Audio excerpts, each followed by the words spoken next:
say yade agora mu nsam ana adebra mo kopem se dumienu ebebo enche ebe kom ne na afia me ne nsem abobo ne na no yetimi ade abramu yewia na yede afisam of course ene Thursday no pay yetimi adani na no ade amamuti join live our YouTube Insha TV na yemfa dwumade no emra mo kopem se dumienu enso ebebo na yebepejemu every AFD and so as 24 message no alpha YouTube and chat TV na enkenkan emfa emma ebra Andy Costa ade ebe come ne na amene nsem abobo ani na no wetimi ade aben hansana yabefie na ade afisem no enso etimi ade aben still in Ghana man nyame adom china na Ghana yeshefa na yejefa odi efri ayakosi broni ensem no yebobodwa ekese pa so Ghana ha enti anbwanu gusu a ekoso na nyame eyaduma a tira no bibia enso etimi akọ eye enkan enti ene ensam no dos ni na no yebedi nkomo etimi ede amamo na the tennis Premier League midweek matches no nyasam kitokra na atiefo the tennis enra our Villa Park Aston Villa edika koto twa de kane and Chelsea is near the bay a woman. I'm by shell 4 editor Aston Villa, my Chelsea share 9 Aston Villa take Kano a year back of Brighton and Hove Abbey of City. I'm a Arsenal could train a Kabakwa. I'm more anti Man City at the Sports Stadium. I'm in Nottingham France will be so gave me the City the 2-1 AVA last minute and team from Nottingham France I take Kano a mano a year 2-2. It is City as I control our as they say the league in Arsenal Yagia and so and it's Newcastle United and therefore the catch them say game in there papa at St James I'm in 10 against 11 as Manchester United come you know I'm Manchester at the Kano Bakunti is it the Makekarik Apostle with James or Ben will be intimation and not there and Newcastle forces the Obobo Maya and you never been Castle will be intimate and not there. Amasha Branton papa 10 against 11. Enti nina na unsamo ha as if everybody sound common and so our ayedumedi so Spain Copa del Rey semi-final Real Sociedad eta Atletico Bilbao kaba kwa monsono NTV anti enti ude koka first leg ne ho a the tennis Real Sociedad at 2-0 and I come ma say final no set Atletico Madrid and Real Sociedad and the Bepim so no so hunsam awa vitia so onka so ko bia mama linking to Real Madrid na ose otena PSG na osina kan awo yesi UEFA so no abane Galatasaray ade kontia omo abane omo no ye the details no at the Abramo awo dwumadi enso so Kumasi Asante Kotoko and a new board na se say do bia ebisa se hwan and a board yi se nyame adom no mo kotena se han and amunyina as the CEO. Sebia nka wunya akonya na one the new board yesia. Penny ben and kaba suggest ana senka ba consider senka board no amonhwe na omo emphasize opening no enso emfamra dein enema bi sa na abegina so aha our ideal things abegina so akase when nti ufu say we and as CEO adama kumasa sanokwa ebeboa aye kumasa sanoko no obetimi ediaba na yakenkan enso ediamanti hwan and a new board enyino as the new CEO enfama ikumase Asante Kotoko buko nene eno any in discussion befia as this many more Thursday edition insurance 4.5 yakonafi yako amanina yedi amanin sema yaboabo ni nano etimi edi Abraham Bismarck awusu empire la awa Sansana Fifi Manfred ha Joshua Olutu anonso Richard Renier yako na edi amanin sema no asujumadi na se etimi edi amamu Emi adum kakrakra bibia be fine say bibia work there yeah okay independent complain baby. And how did you watch the game? How did you see it? It will maybe panicky and yes especially time Barca nya omo third goal no. Michelle Andy so betimi ahwe me touch na mamia. Time omo nya third goal no. I think time na aka no. The possibility Barcelona between the fourth goal, a pushy game na call extra or penalties, you know. It was high. No, it was very, very high. But it was quite unfortunate. Barca and Timmy had that goal. Yeah. And Tina so over here, first leg, you know, so goal now. I'm saying now, Kubasi goal now. I'm just allowing how I'm no. Diego Simeone no Kofi. Akwan nti Atletico Madrid for me to be Pamana. Ade. Onyade. But isn't not the pressure that was at the Spotify company and mom could go at No. Pressure there here. Because Utie we Alvarez because time and hour kono. Yeah. Only Atletico Madrid team na kono. Yeah. Minim say no one kasa Diego Simeone nim say Barca be created that intimidating atmosphere. Yeah. Our company. Yeah. But like I'm saying, Julian Alvarez said they didn't plant. In fact, Joan Musso, who is their goalkeeper, and Julian Alvarez, they said two separate things.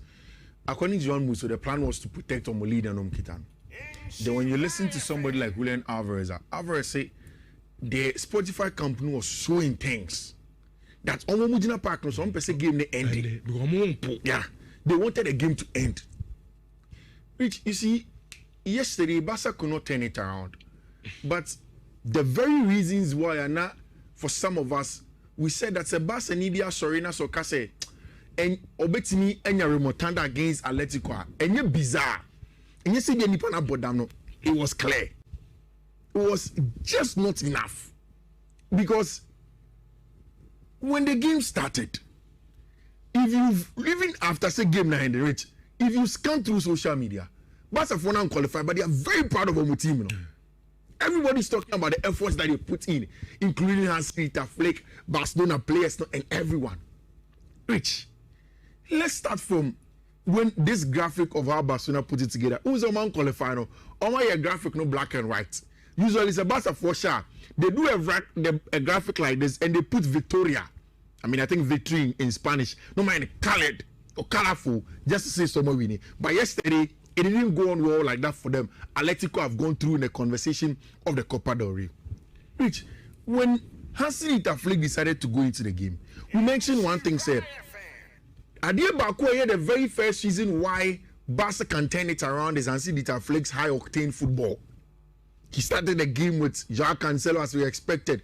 He played with Gerard Martin, like Namokase, Mope Gerard Martino, Ebo Pau Kubasi. Then, of course, started with Jules Koundé. Koundé Kuku Prime. I know the Alejandro Balde by, but because Cancelo can play on the right and the left, he could easily switch and then put Alejandro Balde to his natural foot. But the problem was in the middle of the pack. Who was he going to deploy? He started Femi Lopez, Rembi, Marc Bernal, of course, Pedri Gonzalez. Then up top started Ferran Torres, knowing that this is a big game and he needed Ferran to step up. Rich, when you look at the Atletico Madrid team, it was not a defensive starting lineup. Julian Alvarez was in the starting lineup. Simeone was in the starting lineup. Ademola Lookman was in the starting lineup. On a regular front three, and Antoine Griezmann, front four, was in the starting lineup. But this happened after the game, Rich. This was the average position of Atletico Madrid for after the game. Oman tra 18 line box. Oman tra center second. Average position. They didn't go past the middle of the pack. At the point, numbers are in 70 plus. Yeah, ball possession. I normally am 20. Because you see, how sometimes it's psychological. Who said the Mbappe catcher will say Obi taking the lead in the first league now we need maybe a 1-0, 2-1. I think it's more difficult than when you are going away and you are losing 2-1 at home. Because psychologically, how to approach the game becomes difficult. It's just like what Galatasaray did. Galatasaray said Juventus saying, and San Hoko GV. 5-1 or so. Then in the game, yes, in the game, they can't play. Because naturally, as Wajeno, you want the time to pass. So if you don't do the psychological work, it makes it tough for you to deal with the game. Which, this is Atletico Madrid. I can understand. There were questions about Diego Simeone. But I don't want to put another match in and say that, okay, Diego Simeone did a huge mistake. I think psychologically it was going to be difficult. Because Barcelona, they'll come at you, they'll start playing. And again, the Spotify Camp Nou, this season almost started ball on them. I think 8 league games that he had played proud. No more lose match. Only sure say. Yeah. Ogu actually be brain so Emma Barca that advantage say, look, let's pounce on them. Which I don't think is intentional. Because this Barcelona team, so one attack will be them beyond the ball the big now. Exactly, but so attack them too. And you intentional say or what could go actually. That's a more on trust a middle. No, a average position, you know. So let's and yes, you can literal sound. We say, yeah, I left to fun and Matthias. Yeah, but how many times are normal? Oh, do I take me CH? Anything I make us say, and you don't know what said and one person better. Atletico in your ball, open your always go. But you're starting ball and you're pinning the back. But a pressing, no more counter pressing, no more pressing, no more counter pressing, no more ball to hurt them. So I don't want to make us see they intentionally wanted to go and defend the lead. Joan Musso said it. Said naturally they wanted to defend the lead. But it becomes more difficult when you play against Rich and come over against a team or more Atletico who are better than them. Maybe they could have opened up more. Maybe coming out and come to Mbwasikaka. Now come up next pass. But because only Barca or the to say why or even better than Unity. Unya bona na ho pro bolong. Ntu bolong ani ajeni asaba. No aboni asaba. No aboni asaba. If you don't take it, Rich, when the first goal went in for Mark Bana, I said, hey. See, Atletico Madrid, Diego Simeone. Or see, we are Atletico. We are destined to suffer. Bre will read you, man. Normal thing for them. And you look at Barca's average position, which was more in Atleti's area. Almost every time in Atleti's area. Now, ESPN, Eddie, annotation we have told Twitter last night, Rich. Almost everybody was in Atletico box at one point in time. Obia defend the ball. And when Mark Bernal got the first goal, I asked myself, say, how is this game going to pan out? Rich, Lamine Yamal as it stands now, he doesn't have the Ballon d'Or to show, but Sisia Yeka say, if you are taking the form of the last 1 month coming, he's the best player in the world. And almost every time, when he has to prove, he proves it. Rich, ball on him, ball. Yeah. And he will go places, especially now that he has moved away from the regular things that do not need the off the pitch, Nyemanana and Winhiano. And make I say time and now, dating girlfriend with the people that say that, oh, I mean, no, I made it through baby, or name, ma'am. See, it is true. But you are doing now, especially when God raises us. But putting those things aside, focusing on the field of play. I say he's focused. I think it will take Lamine a lot of places. And the football keeps on getting better. And oh my God, left, right, the magic of Lamine Yamal, creating of the goals and all of that, and giving one assist. He was very, very important to Football Club Barcelona. But I can't end it without speaking of our branch friend Mark Bernal. On a night where there was no Frankie de Jong, it was the boy that's supposed to be the new Sergio Busquets in the Gina Finfin. A police strings no Emma Football Club Barcelona. Not enough, but Rich, what do you think this is going to do for Barcelona for the rest of the season? Because you're both game, you know. Barca players think now say the SC more confidence say Champions League neighbor league but it gives them confidence for the Champions League. Psychologically, I think it gives them a huge boost. Sure. Say even Champions League or show over now share the Spotify Camp Nou, they can do something huge against you. So that is a very good one. Barca may not have won the battle, they may not have won the war, but obviously the battle was won, and psychologically, in the long term, they did that. And now she Wolves in Liverpool match. To a better crime behind what you want. And then now, all light a call for now. David. I was a young home shut up from that. And just say, the coffee in Manda. Okay. And Jimmy, I will be no pen number.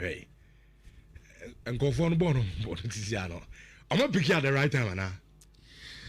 And when I'm the catcher, and to say, so I'm going to say, I think if you make me a free relegations on him, it is going to be magical. I know. I know they're very, very difficult. Yeah. And then I make us say, so bet me at 12 to say, yeah. What they're showing last 5 games with the big teams. Yeah. Manchester United, City, Liverpool, Newcastle. How many a good result? Because well, City will be a Shana no Shan. Yeah. Obia Shano Shenby. But then, even at a point of Shema, Liverpool Betiano, they went ahead and beat Liverpool. So first 9 come draw. You see, mathematically, It means the Wolves in here out of the next about 8. I call them 8 matches snacker. The 8 matches snacker. In there, you're looking at somewhere around 24-ish points, right? And in the 8 games snacker. Wolves should at least get 15 to 20 points. Because so many 30 points components not enough, almost 16. So let's say they need 20 points to get 36 points, no matter better than Newcastle Cider. So in getting 20 points, it means that they have to win a whooping majority, like 7 out of the 8 games, like I said, Moshe. Which is difficult. Near impossible. Home, away, home, away, home, away. That is the thing. So it looks as if it's a little bit too late for Rob Edwards and in the boys now. All right, I need to say something. And now, Michelle Wolves midfield, no. Now Michelle Liverpool midfield, no. I was convinced in my mind that Wolves want to have a better midfield trio than Liverpool midfield too, no. Mohamed boy, Gomez. Okay, that's young Gomez boy that was a Manchester United that went to France that came in. Then there was also Andre Gomez. I think Andre is one of the best DMs we're leaguing. On the man of the match. Yes. Andre in the Brazilian national team usually plays. Then there was another midfielder. 3 solid midfield pair. All of them very, very good. Which would you compare what Gravenberch and McAllister were giving you? The Wolves midfield 3 showed a lot of legs. What Rob Edwards have done is that we're integrating players with the same money who have come in very tricky, very direct, and they play open football. And for me, immediately I was watching the game and I realized the Wolves were outrunning McAllister and then of course Grant Gravenberch in the middle of the park. I began to tell myself that this game can go anywhere. And oh boy, it did. So so it gives them that extra edge. They are beating Aston Villa in local derby, no. So if you get the Midlands derby winning and then you want to build it on it against the champions to get the job done, which they may not be able to stay in the league, but one thing is for sure. So I'm call championship in one month. They'll come. Okay. Rob Edwards best and your mama. And when they come, they'll do big things in English Premier League. Rich, what happened yesterday, you know? Say and I start and qualifying for Champions League, the road has ended for him, Anna. Definitely. Xabi Alonso, Felipe Luis. Also Liverpool's one bet. There be among kind, but those are the coaches on the market. Okay. Enzo Maresca. Also, when you baby uncle. Maresca, I said almost City Edgeman. That was the report. So when the season ends, now he's on goy. Pep goy. Again, the reports that Pep will go. It is a season end there near. I could have a fiache. Oh, no, Nisika no Jin. Because on trace out of one rich. Me a pamoma and yam. Go fine and ye discuss on the let's say. Say City Edgeman now pay. And our Pep is on coy. There's a Pep and call. No okay. Season I can 8 matches. And okay. Is it Maresca okay? Yeah, when the games why not? Whatever the case is, that's the reports. Once the season ends, according to the reports, Enzo Maresca ever called them. The thing is that Liverpool phone have been undone by the same thing on the amount for the beginning of the season, conceding at the death of games. 90+7 against Crystal Palace, 90+5 against Chelsea, 90+5 against Bournemouth, 90+3 against City, and of course 90+4 and against Wolverhampton Wanderers. What this has done is that blew the top 4 wide open. And then I think that there is a big opportunity for Michael Carrick and then the Manchester United team to open up the gap and then open up between Omo and Liverpool and also Aston Villa, depending on what happens in the Chelsea game. What will happen is that Michael Carrick game Manchester United game against Newcastle is tricky, and it's same for Chelsea. Jan Rossini is also playing another tricky game where they are going to play against Aston Villa away from home at Villa Park. United so away from home to Tyneside to play at the St James's Park. It is going to be very, very interesting. In fact, I think you don't want to miss any game at all our English Premier League game and starting with this. Rich, when we saw Liam Rossini and Nhyira say, based on the things that have gone on, what is the target for Chelsea? Not say top 4. Qualifying for the Champions League and non-negotiable. Now, after 28 games last season, Now Chelsea were more points as it stands now with 49, and Chelsea are 45. They need to do the job against Villa. Now, Ian Rossinia said, "Oh no, your person who only players needs to learn their attributes when times are hard, not when times are good, because good times there, Obia will be." Say Chelsea are quite away from home, they are the team in the English Premier League almost share the most goals. Or go away from home, Biana, they get a lot of goals. Which I get the feeling that Liam Rossinia's tactical secret and plan this evening is going to be Alejandro Garnacho, based on the pre-match press conference. Pedro Neto Niho. So it means that Chelsea are without a winger. Estevan Willian, they're not too sure about him whether he will start or not. Most likely over the weekend against Wrexham, he can be fit to play. But in the end, he's not too sure. It means that the main full winger are available. Also because Gittins isn't available, no. I branch your friend Alejandro Garnacho. And I think it fits Villa. Villa the onus is going to be on them to attack and then find the winner. The plan from Liam Rossinia, which I think is going to be, is to sit back, not too deep, allow Villa to do a lot of the incursions. Then the plan is to use the pace of Ali Garnacho to get in there. Makasi said Garnacho against a low block and you want him to dribble, you won't get the best out of him. But if you play against a team that presses you in their space, then Alejandro Garnacho can exploit that. There is a good thing, the fact that there is the absence of John McGinn or Team Wemo gives me a lot of good vibes. Meaning, with this starting lineup, I have a little problem. I would rather want to see Fofana and Mamadou Sarr. I don't know, for some reason, I would want Chalobah to be rested. Mamadou Sarr. I like Mamadou Sarr's calmness on the ball, no, against Arsenal. I wish he would team their mommy. Even if he doesn't transfer for that command international chain, number Sarr and Chalobah. Rhys James again, he mentioned say Rhys Betinga started. Malo Gusto, I don't think again should start. I think Joao Hato should start because against Arsenal he was good enough and he deserves to be rewarded. Santos, Caicedo, Enzo Fernandez looks like a good one to me. Palmer, Abrantia friend Joao Pedro and Alejandro Garnacho. For Villa there, it's the regular back four with Martin, Tyrone Mings, XG Konsa, Marty Cash, Amadou Nana, Luis, Ross Barkley, Jadon Sancho, Rogers, and Watkins. Who is the first leg number one stand for Bridge? Chelsea, you can't share first goal. Omo Danny Omo Koba here.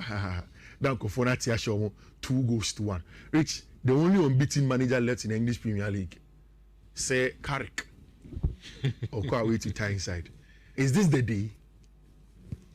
I think so. The game's not doing this season back on here. The match in Asi be boy. Oh, game we did. It's really be boy. Me kind of crash out. Really be boy. Very, very difficult. But Leandro Martinez is. But I think you bet me manage Drawby in this game. Win the fine. Yeah. But I think win Eddie. But we win this get top 4 is assured. Sure. Yeah, once top 4 the Eddie bubble. Top 4 the Eddie. Top 4 the Eddie bubble. But Newcastle game Eddie. Very tough. Eddie wasn't answer result in Koyimo. Yeah, almost struggle. I said the hour Chroma catches some. Yeah. Result now we and one here Bepamo. Yeah. And these are games or the be proven. Yeah. I catch him and say, look, if you are more sergeant or crown. Think twice. But we starting lineup, centre back and names also. I was worried crowd. Heaven any Lenny Yoro. I don't know. Hey, I'm heaven, heaven is good, but you see, heaven. I'm not. Who heaven? Who in India? Who in the heaven? Okay, now yeah. Oh, the ball off. Heaven and hell. No, did you know that? A combination of heaven and hell. And then we get heaven. Which I didn't mean worried about. I'm pressure off. Hey, just the physicality when I'm playing. I don't know your dream. But it's a God in Monday. Yeah. That almost striker your friend say. Okay, Votamad. But he's not even starting. Votamad, also do a very good one. Yeah. On there's almost pick up on the ball. Now can you want Visa? Visa crown on Murphy. Okay, Murphy. Physically, one thing. Yeah. So what I say, if you want to bet me, I mean, Newcastle team here very, very, very physical. Joe Linton from midfield, very, very physical player. In the centre backs, I'm looking at, situations in set plays. Which, to be very honest, I think that more gameplay suits Newcastle for, especially when they are playing away from home. Newcastle have to be smart, and yes, it's going to be like the Everton game. Carrick knows the English terrain. He will not be too over elaborative on the ball. He doesn't even have the midfoot and the legs to do that. The plan will probably to stay into it. Newcastle funny under pressure, they are playing at home. They would have to open up. They would have to play. If they do and then they are not perfect, that is when the pace of Benjamin Sesko, the pace of Mbeumo, like against Everton, gets to hurt them. But from where Minitian, I feel like Eddie Howe will allow United to okay, when I hear the big boy, when I momentum outside, come and play the football and beat us, and they don't try to catch you on the break using the likes of Anthony Gordon. So tonight is the I am very, very certain say a very, very good game at Yebeshe. Arsenal near Everton match, you know. Arsenal and Brighton and Hove will be a match, you know. On paper, it looks like a straightforward match, but yes, and it's here. One year, you lose out on it because of the set pieces. What Arsenal get when they go away from home. Utie, Fabian Hezeler on the time you spent, Arsenal spent on set piece like Nagabi Kachona. According to Fabian Hezeler, say Arsenal airball matches are, and if you look at the data, they spend too much time on set pieces. For me, the main topic is to make it clear how much time you can spend to waste on a corner for a throw-in, for a free kick. I think no one recognizes it. But when Arsenal has a corner and they are leading, sometimes they spend over 1 minute just to take a corner. And Rich, to be very honest, I think this is where the issue is. The issue is not about, say, Arsenal for a corner share, they play 2 penny corner kicks. No. The Premier League is evolving. Almost every club. And I say this every time, say, it started with Brentford, who have done a lot of work to take advantage of the set pieces. But the issue is that when Arsenal do, they take all the time in preparing. So according to Fabian Hezeler, the Premier League should find a way that they give you specific time. In 30 seconds, you should effect the kick. Senebia, it doesn't affect the time that the game is in play. And yes, it affects it. Percentage of non-penalty set piece goals, of course, Arsenal for have increased over time since 2021-2029 season. Uko Premier League number according to the Athletic, average time per corner, Arsenal for taking 0.40. The next team to them, Tottenham Hotspur. Almost every team take less time. But Arsenal take a lot of time, of course. Nicolas Jove would want Arsenal to get the best out of them set piece, no, which is very important. Mikel Arteta say, I am upset that we don't score more and that we concede as well. Of course, he would want his team to score more. Very, very tough game because Arsenal have had some difficult times when they go away to go and play against Brighton and Hove Albion. But now, and then you may share very interesting games, and I will come back and we have more to come and give you the analysis. Richard, and then there's a strong feeling that the boys are going to pick a lot of money. So you don't have to miss out on this. Midweek games, no, and when it starts here, it goes on. Now, first leg, so Estadio Olimpico, Rome. Now, the Tese Andra, SSC Lazio, Omotrafi, Woman Champion, Emma Atalanta Timono, Woman So Chamianu, now the Tese Nigeria, Omabran Tenefan Fizayo, Dele Bashiru, and the Kasha first goal, Emma Lazio, and watch Mario Pasalic, ever taken Emma Atalanta, Emma Tefan Sebulai Diai, ever restore lead Emma Lazio, and Sana Yebe Gamino. Ghana ni Atletico fan Kamadi Sulemana ne assist Emma Yanus Musa ebenya equalizer Emma Atalanta eti Emma Lazio ofie woman Atalanta team able 2-2 and wachi Ukospina Emma Copa and I say the tennis Copa del Rey the semi-final second leg eba so na Real Sociedad Andra ewa really arena ewa San Sebastian woman sheba ko Emma Atletico de Bilbao woman Entmante eye Mikel Oyarzabal and the penalty I said only go Emma Real Sociedad team no eti Mikasa Sociedad abuki omutekit woman de call and what they call Copa del Rey final na the me say kasi nyame aduma 8 April Estadio di La Catuja Sevilla and a Copa del Rey final ebaso na Atletico Madrid and Real Sociedad and airborne another payno Jerome Sam Emetiefonya show so my Mikel Oyarzabal one other captain and my team from Real Sociedad amna was chego na the me second and say Oko Real Arena San Sebastian and Estadio Anoita wabe second player watch more goals Estadio Anoita 68 goals and Abraham Tefan Mikel Oyarzabal watch now chese Abraham Tefan Darko Kovacevic one and the Kasha AS recognize say Abraham Tefan Mikel Oyarzabal one so abes recognize payno Jerome Sam Emetiefonya show so na Real Sociedad coach Pellegrino Matarazzo with United States of America and on a pay report second and it said first United States of America woman manager waba Europe now the top 5 major European leagues wafa team bi now what they call cup final ebi si da United States of America won wakosemu eti Pellegrino Matarazzo won ana sabra konana no paino yere won sapina ematefo nyina show so away from Spain yanko France esan say the chance Coupe de France ekoso na quarter final games under Barcelona yenya Laurent team omutrafie womani OGC Nice ebo goals draw will be a team Fabo Antonio Quatrem penalty shootout and a Nice a qualify 6-5 on penalties and watch the Tense Andra our start orange du Velodrome the Tense team from the Olympic Marseille woman Traffic HL2 Emma Toulouse also HL2 name of the Tense penalty shootout at Barcelona and a Toulouse team no woman the 4-3 on penalties a qualify ahead of Tima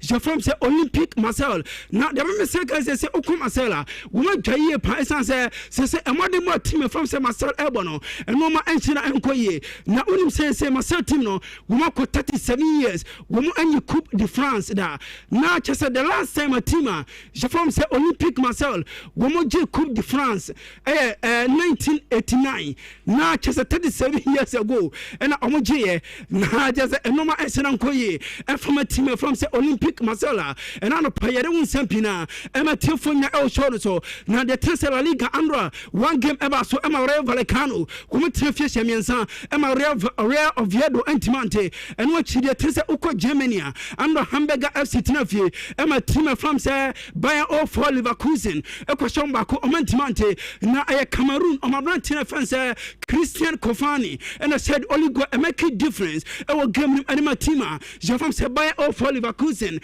afa yefro na fe yema Premier League nim esanse enra Wednesday yenya Manchester eba so Premier League nim na e wo Craven Cottage Fulham e ofie woman su 1-0 adema away side you from say West Ham United e Christian so Samavel and I said only go adema West Ham e wo away and what she andra e Villa Park Chelsea for ekotumire na de tense andra team from say Aston Villa woman trefi elusu 4-1 adema Chelsea na yeshe game na si anchakura e second minute and a Douglas Luiz as your first goal.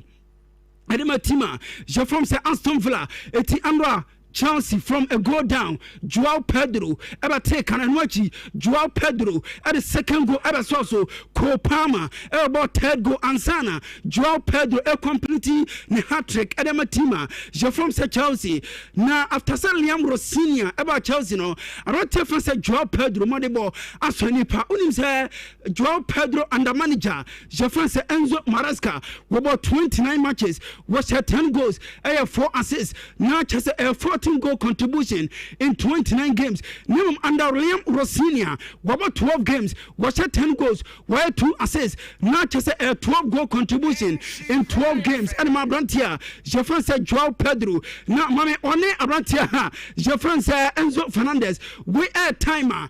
I'm not telling you Joao Pedro was the second goal. Enzo Fernandez and assist. Edemano. Now. We say Atletico fans say Joao Pedro, Ebun Kotoge, Elodin Kotoge, Edi Ama Argentina ni Argentina for Enzo Fernandez. Say on for Kotoge, and I say on for Nibutu Ensi Kotoge. So na Argentina one was say assassin na no she was feeling Edema Argentina fans say Enzo Fernandez and Ano Pino. Jere update Emma Telefonia El Shono so na uko Premier League grima Andra hat-trick Argentina fans say Joao Pedro. Go boy obe 8 player. Ewo Premier League and I say obe 8 player. Ewo Premier League ma ofri Brazil wobo hat-trick esan say ubenya Alfonso Alves afa Robinho Roberto Firmino yo Lucas Moura Gabriel Jesus afa Igor Thiago Matheus Cunha and afa Atletico say Joao Pedro one so abo hat-trick Jerome Sam Emetefo na El Shono so and watch in the calendar year 2026 uba Premier League ma player or more goal involvement Joao Pedro or 10 goals involvement ubenya Bruno Fernandes one so L9 Kopama L7 Antoine Semenyo L7 and after Igor Thiago one so L7 goals now omo game no and a post match interview around tell say Joao Pedro say nania jepa na a special night at mano e say one hat-trick Premier League wo mo bi da we and the first time na esa a perfect night and ma ono around tell say Joao Pedro do we timaka and say after Arsenal game no na Chelsea enya response eti Andra scoreline no na Chelsea phone determine say e dia ombe say and watch the manager Jefferson say Liam Rossinia ebo na baso na Liam Rossinia say Joao Pedro masa akwan is scary ni hu pa na the mentality different and which he was a warrior was say or strong and which physically akwan so say good now wagidi e pass uber training na around tell say Joao Pedro emodembo eso ni kobom enunti na andro won say abrante no wire juma Aston Villa and Villa Park Tima Jefferson say Chelsea na no pay no jere won sem ematifo show no so and what Liam Rossinia senior jepa say after Arsenal game Chelsea team no go a team recover na go win editia team from say Aston Villa would you Chelsea woman manager Jefferson Liam Rossinia. Yeah, it was a really good performance. I felt from the first whistle. We controlled the game and it's a great finish from there. I had to go 1-0 up and then our response I thought was excellent. So it was everything I wanted to see in the team in terms of our possession play, in terms of our incision. And we get 4 goals at a really difficult place with against a really good team. And to be honest, we could have had more. And I know there's a lot more to come, but overall very, very happy with tonight. Yeah, disappointed. Okay, the Blues of Chelsea manager Jefferson Liam Rossinia and I'm attending Kano. Now, Mame Fantuan say elsewhere, American Express Community Stadium, Yenya Brighton and Hove Albion Elfie, women who won at my league leaders, the Gunners Arsenal. Now, the Tessa Bukayo Saka and they said only go at my Arsenal team no, away a team, you're from the Brighton and Hove Albion, woman and Timante. Now, say Arsenal team and your advantage. It's as I say, Usha Premier League. Arsenal, it was 67 points.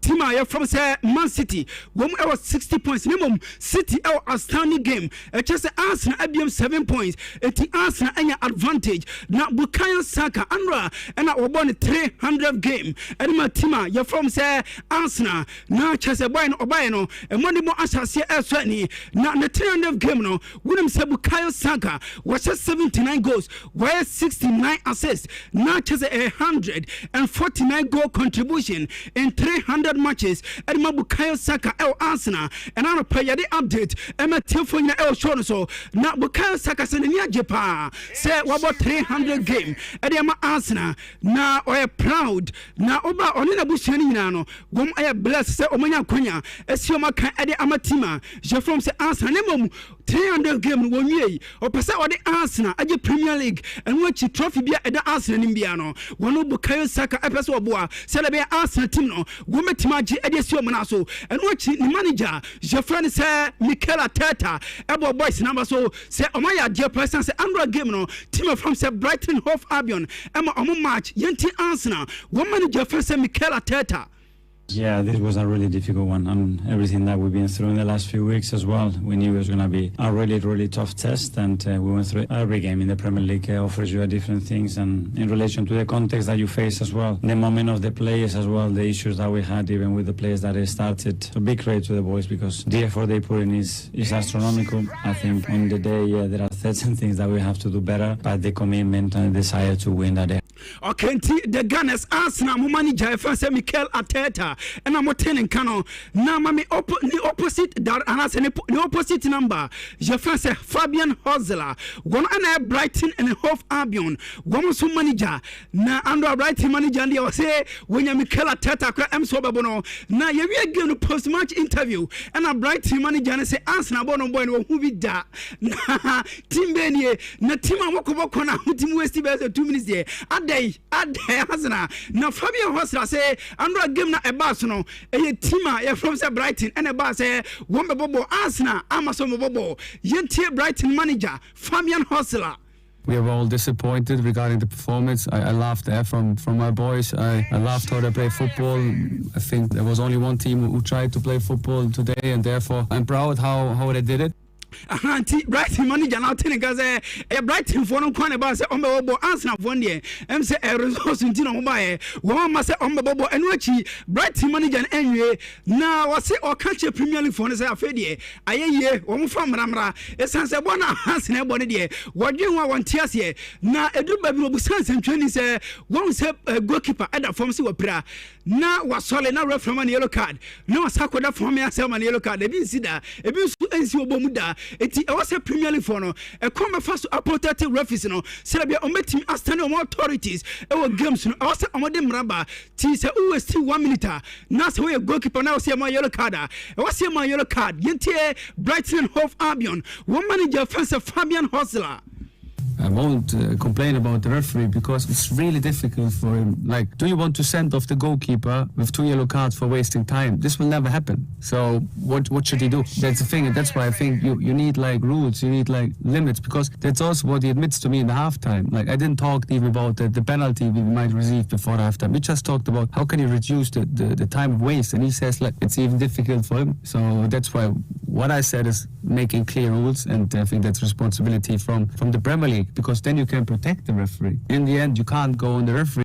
Okay, where update if Brighton and Hove Albion woman answer game banana pay no yere update emetifo nya e show no so na yenko Etian Stadium say Anra the Sky Blues of Man City surprisingly omotenafie woman and Nottingham Forest about 2-2 na the tense Anra e Ghana Jablan Tenafan Antoine Semenyo one and the cash first goal at Man City and watch Morgan Gibbs White ever taken at Nottingham Forest Emma Rodrigo Cascante ever restore leading at Man City and Sana Elliot Anderson ever fully parity at the team from Nottingham Forest eti Anra the Sky Blues of City woman tenafi any Forest about 2-2 you say mo edempa at the Man City na mame Antoine Semenyo say January oba Man City no eno ma ekoy at the Ghana Jablan Tenafan Antoine Semenyo wouldn't say so far Antoine Semenyo games ha wabo at the Man City no watch 7 goals I 2 assists na chese a 9 goal contribution and which our Premier League games so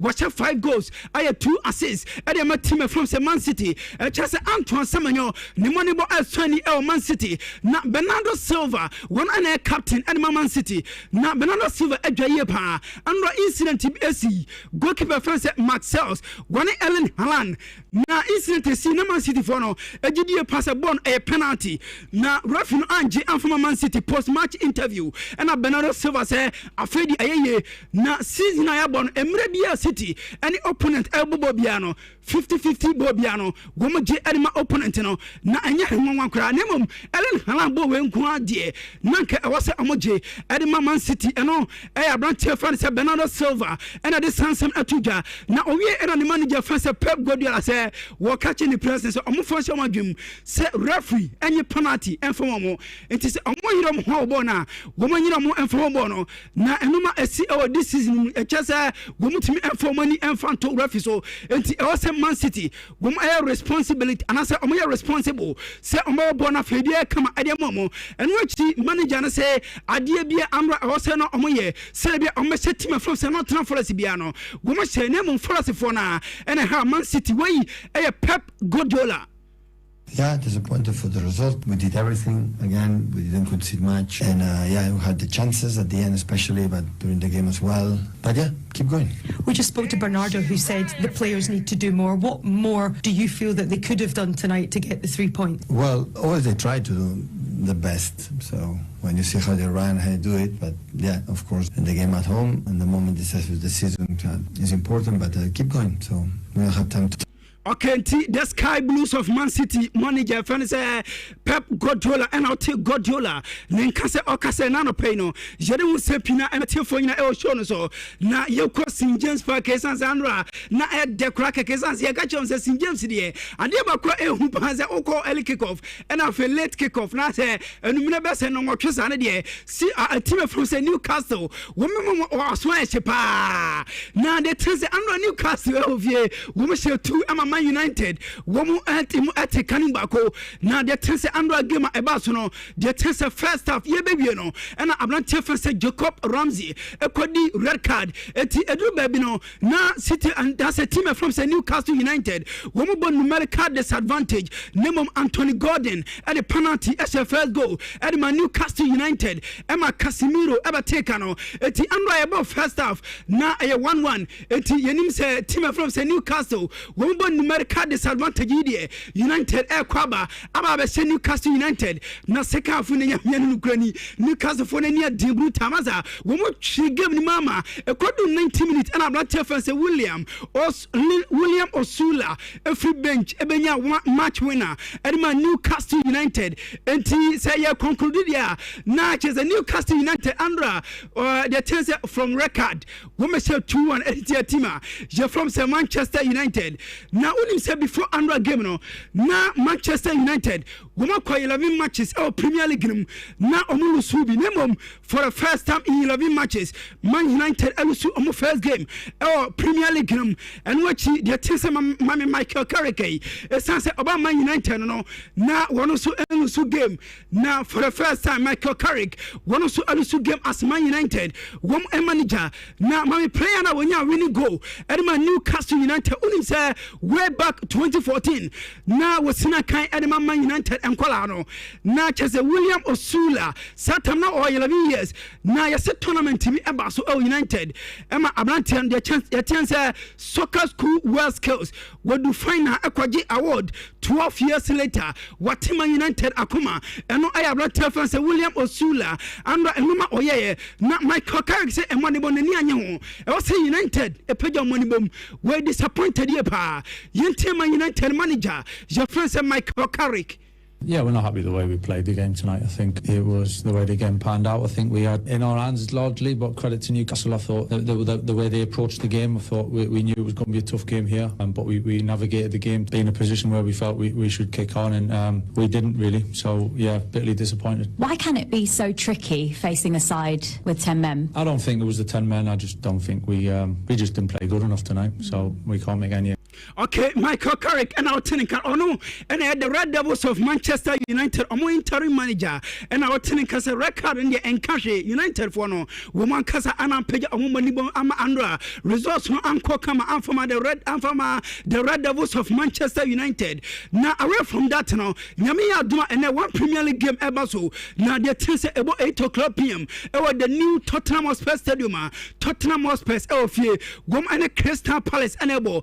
Now the test Tottenham for no one ever for relegation amna ye mami ego two one and manager and matima je from Tottenham Hotspur manager say and game mobo e tia Crystal Palace no enya tactics bia enya fe eno kwa no ma chinchin bia na ba bia team from Tottenham Hotspur one season edun results and 3 points and hiomo yentia ego two. I agree with you. It's all about 3 points. It's all about 3 points. And I said already before the last game, when you're in this moment like you are, of course it's all about 3 points, especially in all leagues when they come the last 7, 8, 10 games. For sure is that when you start the season, then you make programmation. You choose the player, you choose the style you play, then you have 2 months to work on that. Then totally different moment, Then you can think about how beautiful you can be now after the last 10 games is totally different, Totally different state of mind, and you need to choose. Okay, Tottenham Hotspur manager fence ego two and our tenant cancer or casano. Now away from matches on the tense young twas na fe no young fast stories maybe MT for in so live on Nhyira 104.5 FM. Now young Paris Saint-Germain is has me kai pa best 1 week ni and about Paris Saint-Germain women for an fence Vitinha Rema the phone esinkete say omunya Vitinha omope is has Oshama FIFA Arantia je fence Eduardo Camavinga and what Orion Chomani mono the way mother for epesa woman dominated games no enoma ensra enkosera omusipano eti se omunya Paris Saint-Germain Vitinha wom epe na yase Vitinha no wono kasa kasa na Vitinha se ebe mistake se obe free Paris Saint-Germain e dey about Real Madrid empempe kasa yi esan se oba Paris go feel good na busuafo na yire ne ma wo bia e feel good Paris na wase oba Paris Saint-Germain no enoma ekoyi edman pa ema supporters no wo mu gini di se ono abrantia je fan se Vitinha ebetimi ayadwuma no eti or affection edma teama je from se Paris Saint-Germain and which Paris Saint-Germain fantastic manager wo masa fantastic NFL incredible team enti ebedi se obafi teama je from se Paris Saint-Germain eti we Vitinha one kasa no num and all this ransom to get Madrid montoma dream abrantia for se Vitinha was se on my nano pay no jare won sam ema tiefo ina show no so so na expect say finalissima eba so de waje Copa America ene de waje Euros eno mo bonia jeta kan say finalissima na de tense omo ye nhyese nyame aduma enka kata ena beba so nemom sese okọ kata de tense akon egusu ekwaso esanse United States of America woman launch operation Epic Fury omo from say Iran Iran are retaliate ama ebia du kata sunti de me say kan say empanifo ebe say omuyi finalissima edi free kata na there is a possible destination just say baby LED London na London there is a Wembley Stadium na game ebetima baso eno chi omo consider Milan eno Giuseppe Meazza Stadium San Siro ena for Rome eno Stadio Olimpico Rome enti we 3 stadiums a yebetimi about finalissima wa ena no payade update emetifo nyina show so na okọ Bansa yesi Bansa manager Francis Flick agapa na wagya hwan wagya Bansa wo medical staff no ni nyina say this season wagidi e fase de via Bansa one place no asi enya muscle injury no edwena abro na adwene ne ntiase so na wagidi e pass o say medical staff no wo mo keka mo say bia Bansa wo mo pom din ebe kama na yesi your place ni bia fake kra de wo mo su hope e medical staff no e koba ne sande na say amadwuma no ayedin e Bansa nti eno reporter a free Bansa ebe na no payere wunsem e matifo nyina e show no so mame Rodrigo goes wakonya ACL e like say one call World Cup from Brazil na yesesama no Man City ebai Paris Saint-Germain and afa Saudi clubs no omobai nemo abrantiam Jeffrey say Rodrigo goes e can no e the Chelsea clubs we na and what Chelsea Arsenal and afa Liverpool women na emeki enquiries nemo born e na just say obetna e team Jeffrey say Real Madrid na yesi after say Rodrigo e play no Madrid is sending a message na message is simple we say your future is here na Chelsea omo no madwen say omo ton abrantiam say Rodrigo goes amana ko bia e na no pay no Jere won sampina telefone na el show no so live on Nhyira 104.5 FM na je tiene se Avalo Abelua gono ene manager anima Real Madrid na se Abelua ndem Jeme me say kan say okọ Madrid wo mo dressing room amon fa na nyehwe na yesi place ni agidie pass manager no woni future e team je from say Real Madrid wo mo huni say o interim manager keke eti wontim emwa na on say manager bu a wo gina touchline na wo change say o say manager your confidence e woni mu say enoma be kokama e dem Real Madrid yesi place ni ehuni sa eti o mo su hope e Avalo Abelua mu na after say Madrid team no wo ko su e wa we anima anasa wotina fie elusu anima getafe no je se dressing room du ana se asama dodo bobia ayedi na yesema the place agidi safem de abambo aba na omo se very pessimistic na chese omu yigide se La Liga gometima ache enti amse made phone amom sasunti Barca wo se ye mo na mokro no na Ferland Olive wono ana Barca treasure wo hwe Barca sika sem so na opani se nyame ya aduma sama Barca ebe eduru 1:1 rule na omuduru wa Adia bia Hans Flick and sporting director France Delco womo pesa omle ko market say be Barca ebenya quality players bia no wombe e de matima je from say Barca na de me second say enchana Barca won presidential election ebaso nyame atuma yese efi ene ekopim hwie be wochina de tense your 3 candidate Barca for no ebe yom we shortlist na Juan Laporta and what Victor Font and afi Mark Syria we 3 presidential candidate Barca for no ebe shortlist o manano pay no jere won sem emetil for nyina el show no so Fabian Hosra was say Arsenal team no de bona ombo no wo mun kaso mbobo bia o say omo bo aben na first minute eno say Arsenal for no person mo gilegi no echado we some bo aben na first minute no asa for beji league no yanko funu sia pack bags na sometimes football na tactics o but kai saka go ne ban kwade na ni ase no na tudo kan want Japan osi say baby atoti am da no it's not about tactics e ko park ni so akwan bia o say fa so yenya 3 points in the league no ni nya it's not about 4-3-3 4-4-2 whatever e ko park ni so your mentality they can say game we or say and you na City for us we no and I don't know City ampa again not jam first sometimes again they do maybe manage the game 3 point now a push up nti maybe the minimum cat at that. As who cares about as a bomb? The most important thing about giving you 3 points. And as you know, Apostle Jim. And no my come up Apostle James Park. Ready. And you guys for no you be that. That against 11 go with still. Yabeshamo. It's me. I mean, Yapa, yes, I could and Usulam. Wakra ye got now who coach grad over and catch as a coach. Tim na minimum cobono. Whom let it team in Dimin Cobo. As I'm to take one for 9. Oh, Sula, watch Manchester United 2-1. I'm a character record. I have to mark to us. Now, great day, same Munia. One here, my cousin BAB. Sao Sulu, so I want. See, anyone I cut 3 points. I can't Atuma Kuma Pau. Okay, into judgment, and since I was for Ponfanti, is it the Manchester United apostle and not the gym? Now, there you pass and say Newcastle won the 10 against 11 a share.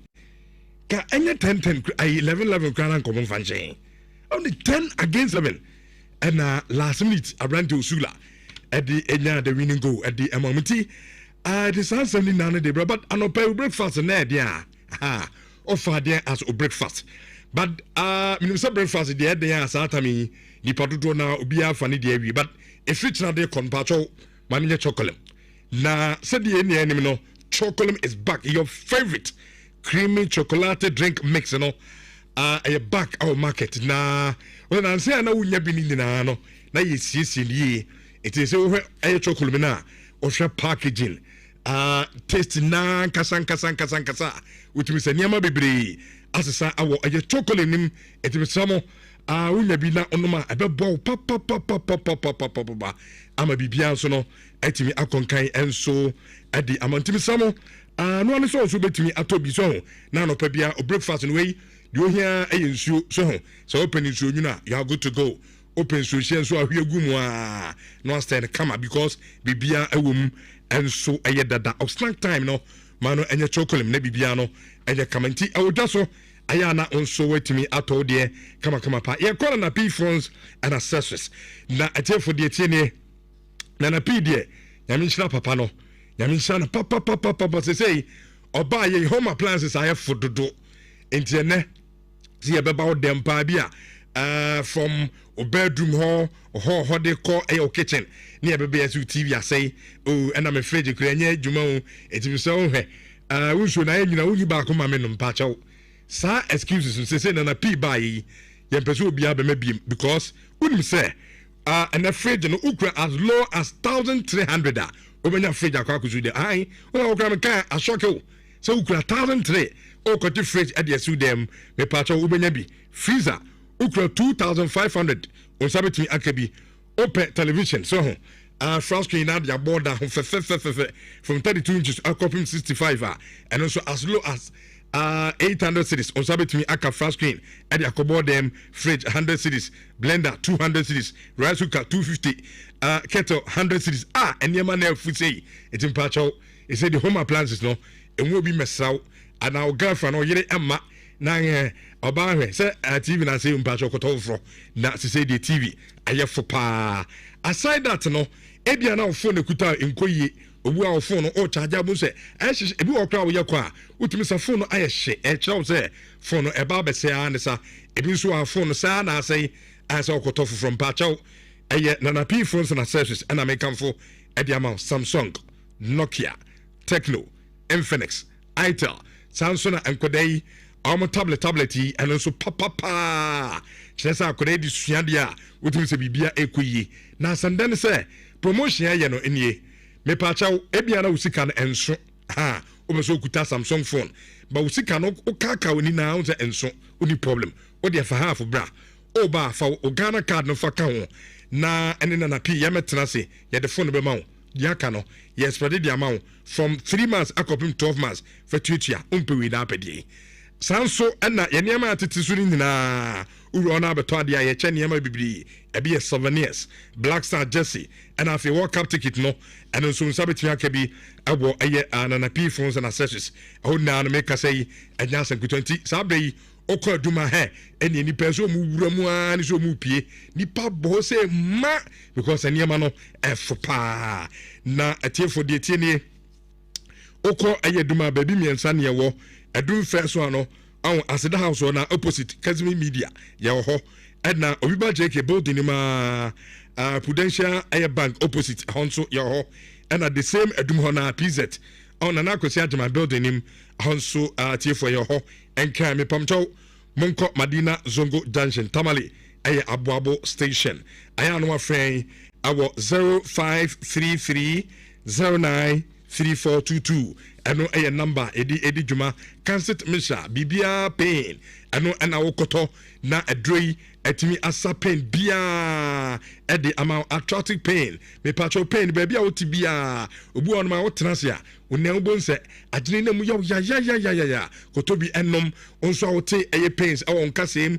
oni paduanim me patcho eye Cancer Misha ana me kanfo edi ama wonano pese kotobi na abebo pa ama wonso no adanse amanfo die no wonso etimi edisa adanse ni bi me pacho Kumase Atunsu market ko sisi ana sa odi oba friend number o friend ya o se doctor me pacho Cancer Misha nti na ma friend bomodia na me sanka bi na entumi ya o ya se emfa emame 0244 871 862 eno eye Cancer Misha Ghana Man Fair na ete from multimedia in fact oba ede Kumasi yinta Nhyira FM yene aye Ghana National Chamber of Commerce and Industry akabuma afi Ghana Manti ye the Ghana Man Fair 2026 and ede eba so na fair na se no ye be display aye Ghana niema nkoa from Iniane to Yampaboa yamamre ho niema bibia kasa de fa Ghana ho me patcho fair ase ye de bi eba ho enti wa pesa odo niema ba ho na onso utimi ebeton ma afofro nso utimi tobie no akonya no eda ho edema ho onso apesa obadwumadi na se na obetu tobie so ho Ghana nuani ebu ho kra aduane no pesa osua se de isi ye no anabi o anuane ne bebere ho kra unhyeda hu bi da unim ni die nyina na fa na se no ebi beba ho na onso utimi enjoy ho Ghana ekentei papa bi edini dina ebi eba ho na liban etuatua so na liban ye bo ni nyina yes ye to niema na Ghana nuane no enso de na because I fair enti hyane so senyame eya adoma dwumadie no eba so anopa no nkunu bia akopem anwumre eye no so 7 pm na edi dwumadie no enso edi aba eye na wieye na said the medical aka on the 27th of this month and na fair no e shase na ye wie 29 2 days and na ye dey ye Kumase City Mall enti mpachaw o peso do niema ba ho na beton onso peso ba ho ebe hwese de Ghana yamamne ni amane city a nyina no obetimi afre number 0244 729 510 message to be 0244 729 510 now afre for more enquiries na afre wedding komono at the atoaso Vim energy drink on says oh head the me kasa no a utimi sa no pane ne niema mfakra me so ifi me bed so Richardo tie na pa metimi akwa adwumani metuwa na mka no na me kra Vim ho na afi metuwa asa me nwinwi se metu akwa adwuma na me bo Vim ativo he me na msi am ho dindindi a me de eye madwuma ntimi sawo he o de Vim na kofom se den o te bless on obu o ye adwuma titu ebi no abre enya wo so na Ghana enuani ni ade ai bibia ho something which is there enti ama o so no part me say o te bre pa o nipaduanim abasa ahwa no wantimi anko adwuma Vim Vim energy drink na also corner bibia enye kama emfa emawo me pacho o ye rare estate o ye into rare estate o ye fiora na wutie me pacho contractor na o de adwuma na hye nsa no ka che ne say edru windows no a ene doors no mfa ni na nkoma eye Winloft windows and door system no munye bibia kama ene edan ne de obesi madade ba ko pa so obisa ho ene say security ho nsem no it is saying we imagine say wabɔ kapa si dan fefefe ɔmo yɛ rest ti ebi wa kɔ ne den su ana den ɛhome nanso busa ho sɛ amanfoɔ de ɔmo japadeɛ ba bɛgu dan mu na do yi nkoye window yi nkoye ɛyɛ ni na akromfoɔ ba wura hɔ ɛyɛ ni na kyɛ sɛ nneɛma no bebree mepa so ɔba saa ɛyɛ problem paa ɛno ano so ɔbɛkɔ ɛyɛ Winloft windows and door system na ɔmo nso ɛyɛ windows ɛne doors na ɛde ama wɔ from sliding casement windows and doors balustrade shower doors and the aka one casa specification no choose so your preference na ya kama and so etimi at the amount na ufie no enso etimi edimu na security bibia kama pa and so the amount me say from Winloft windows and door system omun abo from pa no mo ye adwuma no so de mawa utumi say yes bibia and so ekoye and so at the amount timpacho we nya kasa tenten what they from CCA so yeah into real estate ada if you are was down we are for number 0537 817 472 afedi twato kran no we started discussions no Electroland Ghana Limited Ramadan Karim no egusu a iwom ya fasene nuanum kramofo nyame hyamo na nkwa mama muntimi enya ne kama pa nanimu ana Electroland say Richardo kacha asanteman say hwe yenso yempese asanteman esanse yenina yeboa ne nuanum kramofo enso de om yefuna to na this particular man bibia ko yedi ama o man Ghana ntino yenso de yedi ama o man Ghana and say yabetete niam ni nyina so no bia timi awuram ebo Electroland na oba beto ade enti Richardo yi kacha om say Nasco TV no yedi aba 699 abusafo nu 700 enti ene pa so bi wura dem na uka chense u TV ase a bema oba wo da pa afo dodo 700 cedis fa ko tobi na onso fa board dem no onso onya guy kakra fridge 1999 onso betumi akabi washing machine 2999 microwave 1799 TCL TV 2999 water air dispensers 1599 he said the niema na ye for enema ye fododo entimpacho Electroland de me kasa me bobɔ niema mto edoso bebre brand bia so no ura o sabetimi akabi enti de wa wokɔ a de wo pese otokosu dem no no chusu na chese bibia kama e de amanturam awo Electroland showroom bia yi ebra Ramadan Karim ye hwe na ye to niema no bi enso etimi ede amawo anopai okɔ a ya kado enhyɛ fam yɛnkyɛ ha ya so no ɔmo awo ha obetimi ɛna ɔmo adi ɛyɛ nkɔma ɔmo ɛna asɔ yasena Thursday anopa yi yɛde nhyira passports dwumadie no yɛti nkonnwam na egusu a yɛde ɛma mo ɛwɔ dwumadie no so join live our YouTube and Sha TV na yɛ started discussions no Kofi good morning na ɔmo te sɛn na ɔzo te yeah yɛhyɛ wa na good morning here Kofi good morning open temedwane come with your chest as a ulusu macha show ni anya nisa so so ulu show ni anya first time we show ni anya nisa but you saying anya allowed on the show what's not allowed boss please tell me what's allowed sa se huru as a ututu nyampia bi na de no anya allowed on the show and a production meeting yenina na agree say sa na no to stop minimum be awokoye do so obeti afra boys na no so what do I agree yenina unless if your man can show but you give me the mandate to do my own production you entertain sa na man will show you no but you have given me the mandate to do my own production on the show so how then do you turn around on the next day I show no was work a production meeting when I'm not there how does that work do be throw shade and pay no mean throw shade me say good morning here quick as a good morning Gani Akohin where are you going to we have BBS yana 20 minutes everything see that's the way I because it seems as a BBS be Debbie BBC okay but vim na time na hwin see na nyoma koyi correct no na mo yon beat no I expected that same thing and then when you put out send message no me finidi oblite come e manin be kan chain data and sign e manin be kan say no ko adwuma no aye den and you publicity message he should analyze the game with you how Manchester United lost the game against 10 men. As Richardo, we've been on a strong run. Okay. And one defeat doesn't erase the progress. Okay. We are Manchester United. Setback don't define us. Okay. They sharpen us. Okay.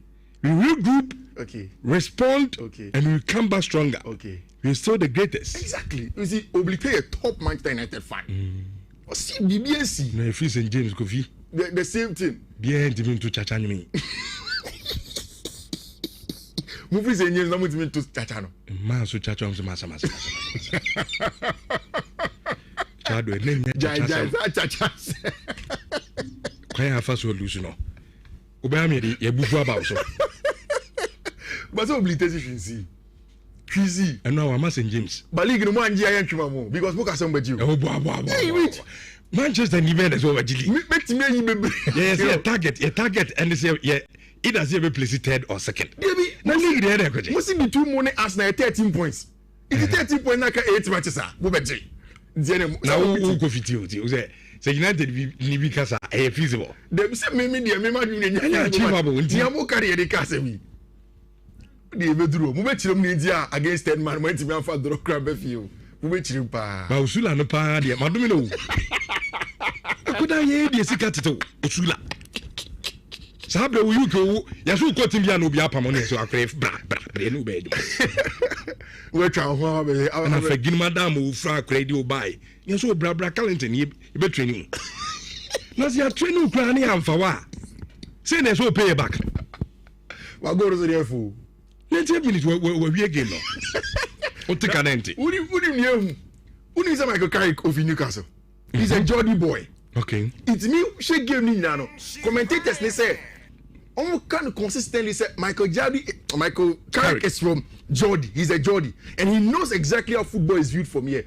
Jira all sa na ni coach na wa papa de. O Sasano. Ese wo na United managers here. One share paper sticker now we say coach is you na. O mama Michael Carrick coach we say wo Michael Carrick coach wa. We show coach original wa. Ne segu na chi say o court grandmaster. Eze no red dress go. Utia so ko tia we. Confusion. But I Newcastle for ni there. Omo nye ding tan omo yeah, at times side one shitty, yeah. Very difficult to beat them. But of course, I mean, like I think like Oblite comment said, Rich, Man United have gone coach in here. Oh, too much. That was it. Well, Grandpota will be you. Grandpota will be you. Okay. The same thing.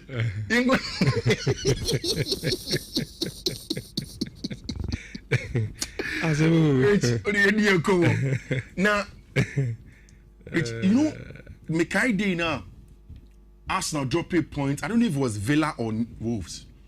Me buy now Bisa me say, and then they see what I make. Say for me, it's only the margin of error that is gone. Yeah. So Arsenal cannot put the foot wrong beam from now to the end of the season, especially also because of the 2 matches that were coming up: the North London derby against Tottenham Hotspur, and then the normal London derby against Chelsea. They had to make sure some matches are 2 matches now. Which, since all of those times, especially the draw against Brentford, they've beaten Tottenham Hotspur, they've beaten Chelsea, and they beat Brighton and Hove Albion. The name money very interesting is Rich. At the time, Arsenal for dropping points against Brentford, Man City actually against Liverpool, or dropping points against Wolves, Man City actually against Fulham. Then Oba share Tottenham Hotspur, or no say Newcastle United, or share Chelsea, City share Leeds United 1-0. Na enra, ono send 1-0 no, City and Timi share. Which it's about the margin of error. Yesterday's game appears to me say Atletico drew the last but one step of finishing it. And then na me kan asembia PS Morgan actually. He used the English word the caps of history. Say you drew one sir. And that is why I said no Arsenal match in the end of it. And about set piece. It was not a nice game. It is cautious optimism. Instead of throwing wind to air at this point in time, you don't take too much risk. You protect what you have. And even at 1-0, they protected the game very well. Say match you corner so kokoshe XG. Now could get chance at Brighton and Hove Albion Kreti. Now could hear Sema Fabian Hezler Ekaya. You say that oh Arsenal did not play football, they don't deserve the league, but that doesn't matter. There are 3 various aspects of the game: the defensive side, the progression, and of course the attacking side. So Ushe, what Arsenal contributed to it was majorly in the defensive side of the game.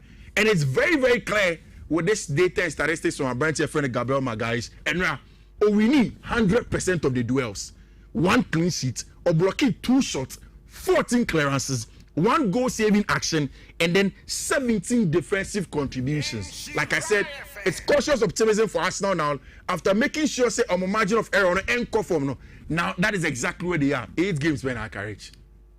Why would you waste your time going to open up? Go tactics. Maybe now, but get the result. So you make sure that you do what you get the results, and that's the most important thing. Fabian Hessler said there was only one team who tried to play football. Which, you see, for me, there is nothing like the right or wrong way of playing football. The only good way of playing football is Nhyira. Which one is there on this Arsenal project? I'm probably the first sports analyst throughout the country who, for day one, said that listening to Mikel Arteta's utterances and his posture, Arsenal will win the league. I'm breaking my heart a couple of years now. But that is the process of building a team, especially one that's going on to win. There is nothing that is going to stop Mikel Arteta and in the rant here. Not even Fabian Hessler team. They played very, very well. Now, Arsenal fans say they want to build a statue in front of Emirates for our brand friend Morello. Some of them, some better Nottingham Forest just Macho Morello actually because he has done them a good honor. Which, you see, one of the things that we've been talking about say may also be the reason why Arsenal bet G League is because although Obiaya was City see a book Kevin Rasa this part of the season now. Otimiko 13 games unbeaten. Otimiko 10 games unbeaten. Rich, in all of that, we constantly will remind people say, and yes, our City we are. This is a City team, they drop points, they concede. Gone are the days, the City G League now. You will score 2 goals against them at the Etihad. AB are not on share. Vincent Kompany Baba says some last minute goal, but you will score them 2. It was a resolute defense with a blistering attack. But these days, City defense cannot defend for large parts of the game. Although now, our brand friend Antoine Semenyo, SLF goal also at the Etihad, making it in 12 games, 9 goals and assists for our brand friend Antoine Semenyo. But City, Nottingham Forest had other plans. Elliot Anderson and our brand friend Morgan Gibbs White got the job done. El Parker so and the game ended 2-2. Ruben Diaz Jr. Bobo Nafa Nenantem Awakoshe City for 1 and Tiasie. That is exactly why we love the Premier League. And Morello said, this is why and the Arsenal fans said they'll give him whatever he deserves. For me, our branch friend Mark Gay and Antoine Semenyo would have to wait for some more. Then the battle for the top 4. And now, I catch you say between Aston Villa, Manchester United, and Chelsea, Baku or maybe 2 will slip up. I think in the battle for the top 4 this match week, the biggest winner is Liam Rossini. Because after the psychological blow of dropping points against Burnley and Leeds, and then also losing to Arsenal, which the biggest issue was that how were they going to come out of that, go away to Villa Park and get the results? Now, Liam Rossini yadibi. When he said, me Enzo Maresca sempa. But I've constantly said, Adie Bakwa Etaiha Enzo Maresca as a manager and he say, too much control. Because he's a disciple of Pep. That's what usually they want. Now Pep has even shifted away from it a little bit. But Enzo Maresca penisa. Say they be obi beside me say, I need Enzo Maresca pay inverted fullback in membership, Wembesa. Constantly it is because he wants to control the center of the pitch. And according to him and his teasers, football pitch now said dame. Who control park in here, you control the whole game. But Liam Rossini did something yesterday. I told you. Say Miti Liam Rossini pre-match press conference no. O can say Boni Bono or Sha Alejandro Garnacho training very well and he will use Garnacho. Maybe Nambeka say it looks as if the tactical plan of Liam Rossini for the game is going to be Ali Garnacho. Because he knows Unai Emery. When Unai Emery able to only Kamara move what he does is that he sits in a passive mid block with the line very high with Exucon Samu Echonum. When you have that, you need a pacing winger. So Alejandro Garnacho against a settled play low blocker. He's not a good 1v1 dribbler, but he's good in the long balls in the spaces or the pace never cup. Although he's also not good in terms of the finishing of the chances. No, when you want to get in behind Alejandro Garnacho, it's your man. Rich, Liam Rossini may some change be when I saw the lineup and I say, hey, what is going on? Oshaya, Oba Brent friend Philip Jorgensen instead of Robert Sanchez. And I asked myself that what is the point in starting Philip Jorgensen? But you can tell clearly, especially in the second half, say he wanted to use Philip Jorgensen in a certain way. Almost as a +1 in build-up. Send a better ding Villa for to come and press them. Because Philip Jorgensen looks more assured on the ball than Robert Sanchez. Although Robert Sanchez is a better shot stopper overall than him. But again, he wanted application on the ball. Not just about say, baby, you best stop a shot. Rich, you started game and check. And a Villa finish first goal. This goal was down to the issues of Moise Caicedo in recent games. Right then. Who say Rosinha Bayern or Caicedo with Andre Santos or Rhys James like he did yesterday? I don't know if sometimes Adiano is beginning to confuse Moise Caicedo. They are the role Ankasaye without the ball these days. Because they know about Rhys James as a hybrid 6 and 8. Rich, say, oh, joining me on the screen now, share this image annotation media to here. Look at where Abrante friend Douglas is. Rich, look at where Abrante friend Douglas Luiz running towards the ball. In this, doesn't get to it. Patiently begins to track him. Ball echo onto the next slider. You see, say Jao had to close it down the player. The ball is played across the face of goal. Moise Caicedo is late. And for me, I'm impaired the blaming of just one player. It can be so. It can also be say Rose. Every Chelsea game, unless they be Oprah. Yeah. So available exactly. And it can also be say Rose air confusing because they're not Reese able hybrid 6 and 8. It's whose man was Douglas Luiz in that regard. But from there, Chelsea took control of the game. This is what I was telling you. Chelsea for one build up. He used Fofana and our Brentford friend Trevor Chalobah to open up the game. Then have Philip Jorgensen as the +1 in build up. Then had Rhys James as a 6.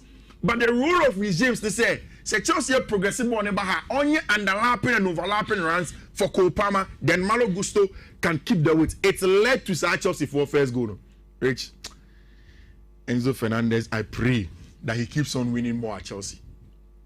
And yes, it's going to be the story of Thomas Partey. So Partey Jaibobo, we are people who rank him even among some of the best midfielders from Ghana, and they'll put him low. I'm very confident someone people will even put Obitse, Antoniana, general career, not just Black Stars ahead of Thomas Partey, because he doesn't have a lot to show, although he's a good player. She will be an Enzo Fernandez swap boy. Under low pressure, found the run of a branch friend Malo Gusto. And when Malo Gusto got onto his back, she will be a branch friend Joao Pedro Gina.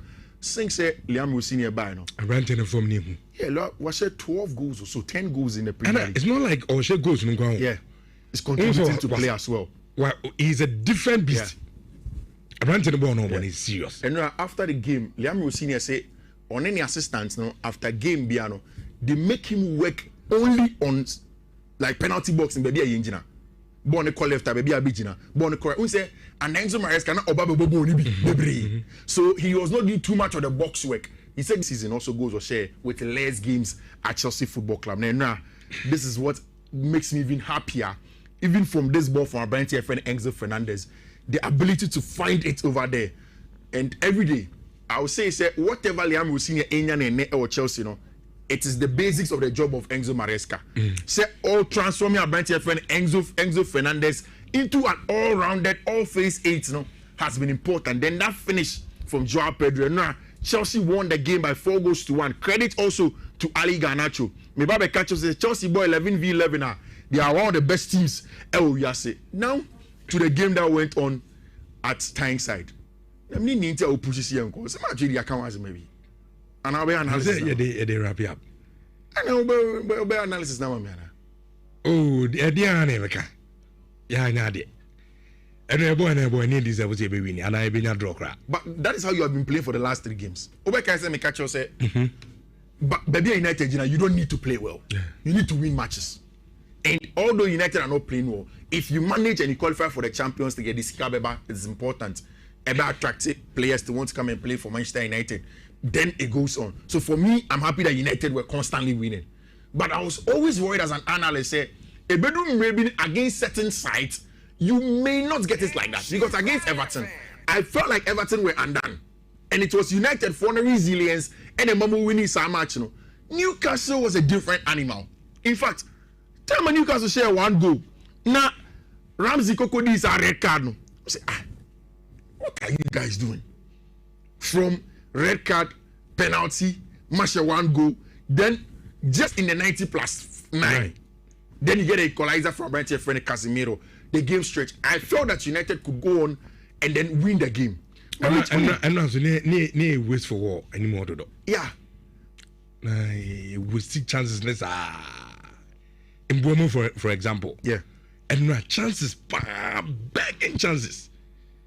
But born to net, we can get no ball.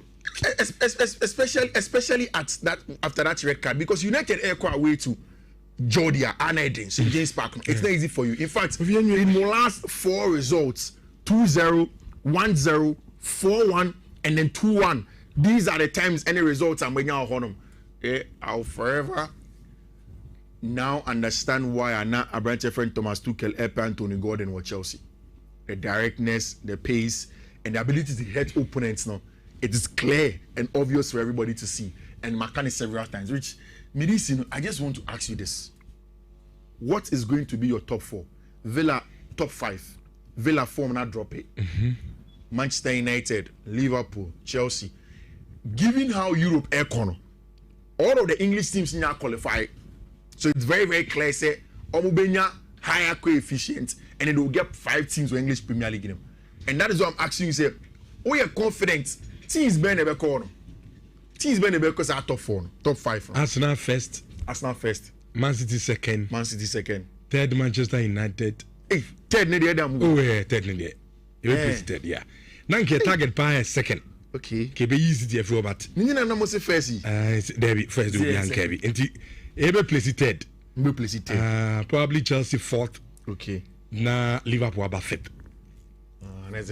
All the traditional top 5s, no. Ever qualify. Aston Villa be free. Yeah, Aston Villa there. Okay. Don't want change don't your margins. City a breaky boys in hearts, but again, and then Thursday, the Remo Friday, Saturday, Sunday, and a Champions League next week. So we don't want to stop. May my coats and then now they are coffee KCM rich quickly. First one a BW 42457234.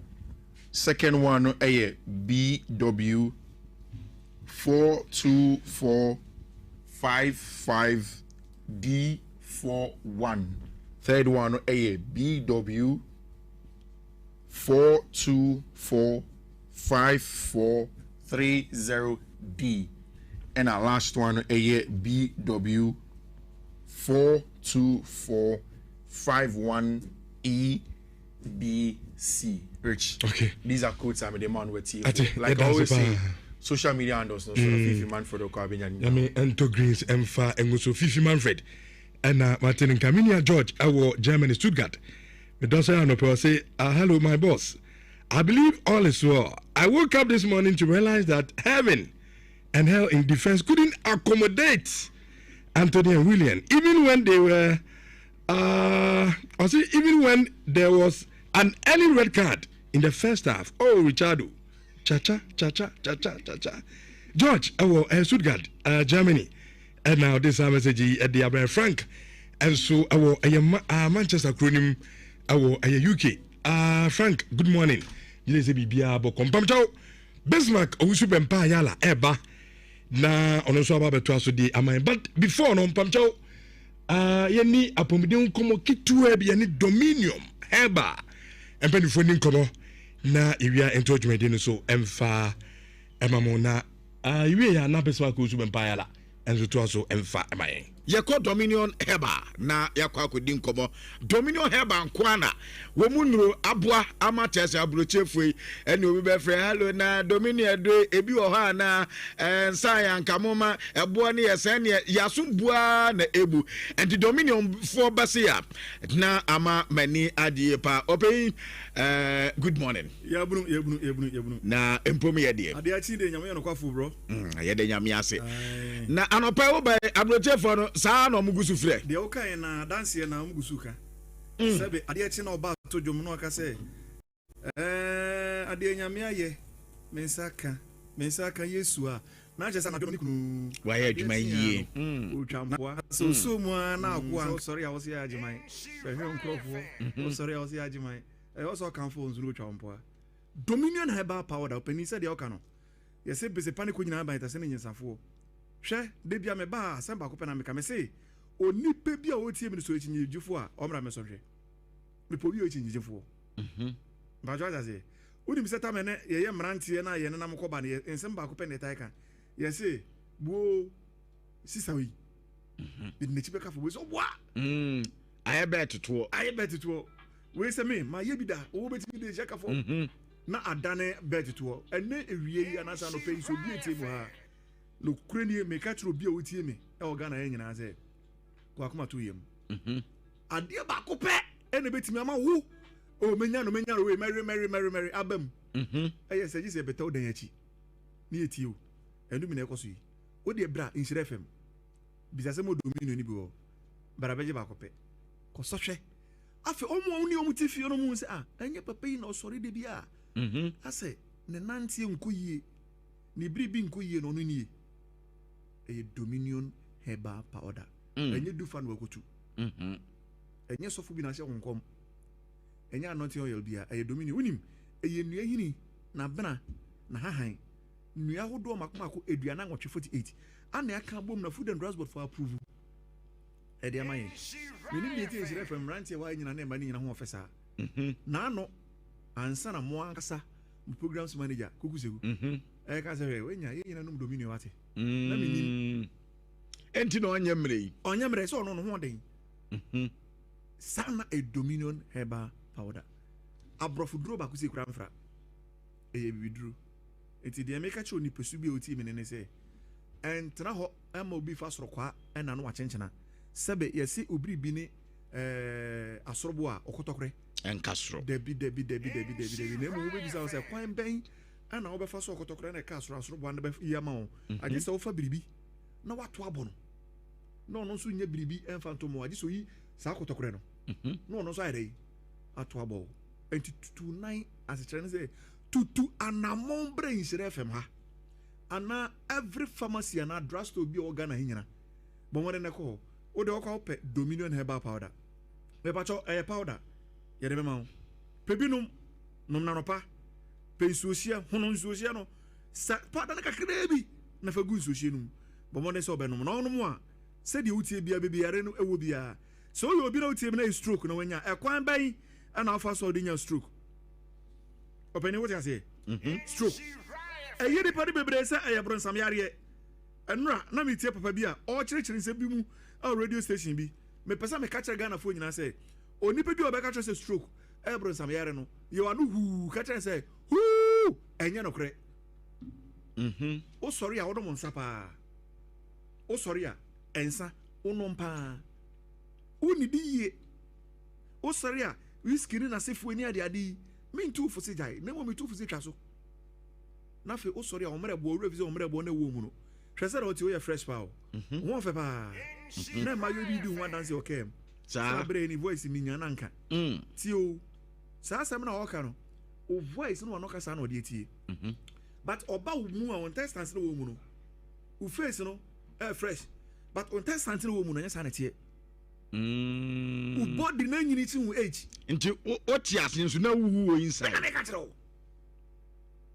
you look at my general manager Mr. Jimmy Agra, very nice ever man, traditional man who know the recipe, nice man, but he is saying in our life how it's Rubiana yare one into now no make a chase steady no more fake kama bema didn't go ra dem no bema no e dwane jano ne furu ya men Canada ne furu adria se precautions so shegu no sister the bit mama we fu na ado ani nyina ye o mani bo omunya wurie se twetwe onye no ho aduro won se kana ka obewo a wurie pese kutwa konkonte di konkonte ya ma wa bem duro na wanu num na wo wi bi na wudi bi o ti ase e enne ye nyane sa ni tinti ni titi an se ni nyina o Dominion herbal powder no o ba bia we fusu wa dores rade ne wo ya na nyansa ananya biribi boni bi no ye wo ye no ne furu na bubu abubu guso rade wa pe Dominion herbal penso sie fagum me pa cho nom na no pa anse no di de nwumre nom ubo so wafuna esa na ye be na ne srade ni na atade a wo saye nko no ebe ko saa sɛ mu menka wɔ ha da na meka kyerɛ bia nea ɔso a ɔpɛ sɛ ɔreyi so tie ni ɛsradeɛ ɔpɛni sɛ wotie me ne ɛwi anɔpɛ yi a me no ɛkɔ akyinyegyie Nhyira FM woyɛ obi a woyɛ torofo a yɛma wɔm ha ɛno ne adeɛ Nhyira FM Ghana ha ɛne wodu a mesales bɛka kyerɛ sɛ nipa no wogyi ne didiɛ wohwɛ a ɔyɛ credible deɛ saa ɛndeɛ no korɛ before sɛ yɛbɛgye wɔ adwuma sɛ yɛbɔ ho dewuro no yɛde fa nneɛma mu hunu sɛ food and drugs board even authorities asan a ɛni nti yɛmɛtena ha sɛbe ɛbɛtwa ntorɔ ɛnti woyɛ obi a wotie me na wie a baabi a wowɔ biaa kɔ pharmacy kɔ baabi a kɔdekɔyi ɛyɛ Dominion herbal powder no na mmoa wo na nom bi nea ɔwɔ diabetes bɛwɔkyɛ woba asase so menim mfia wadi but what say yɛfrɛ obi Christiana diabetes da minti bia anaasɛ asantoa diabetes ɛne na ebia na afɛ na yɛto din ɛnora a ba yɛ ne nim nti yɛfrɛ ne ba na bia akosia diabetes na no kora te kora ɔne ɔntwe ɔfa meka ama ne ɔtie me nnɛ mprempren ama no ate no ase sɛ sabe sɛ wonim a yɛbisa bɔmmɔden sɛ wobɛpɛ ɛyɛ Dominion no kyerɛ kwan ɔhaw biara a wofam problem biara a wofam no telephone number na mede ma no de ɛnɛ na obi ha me fa telephone number na ma de meka kyerɛ sɛ kɔ drugstore na mehunu sɛ mpa wokɔ ya drugstore na bɛn wo no ɛhɔ de kɔ kɛkɛ ka to am so pɛ Dominion baby ɔwona drugstore bɛn wo na do o sɛ bɛpɛ Dominion powder ɛno kora na wo drugstore do na oni bi no ɔbɛkɔ pɛ bi sisi a kɔ ho sisi a wo sɛ mepɛ Dominion herbal powder de a two stroke asɛm ɔbaa na nufum kokoram cancer ayɛ no na no madam fo bi ɔyɛ me elder yɛne na wa asɔre yɛsi yɛnkyea ho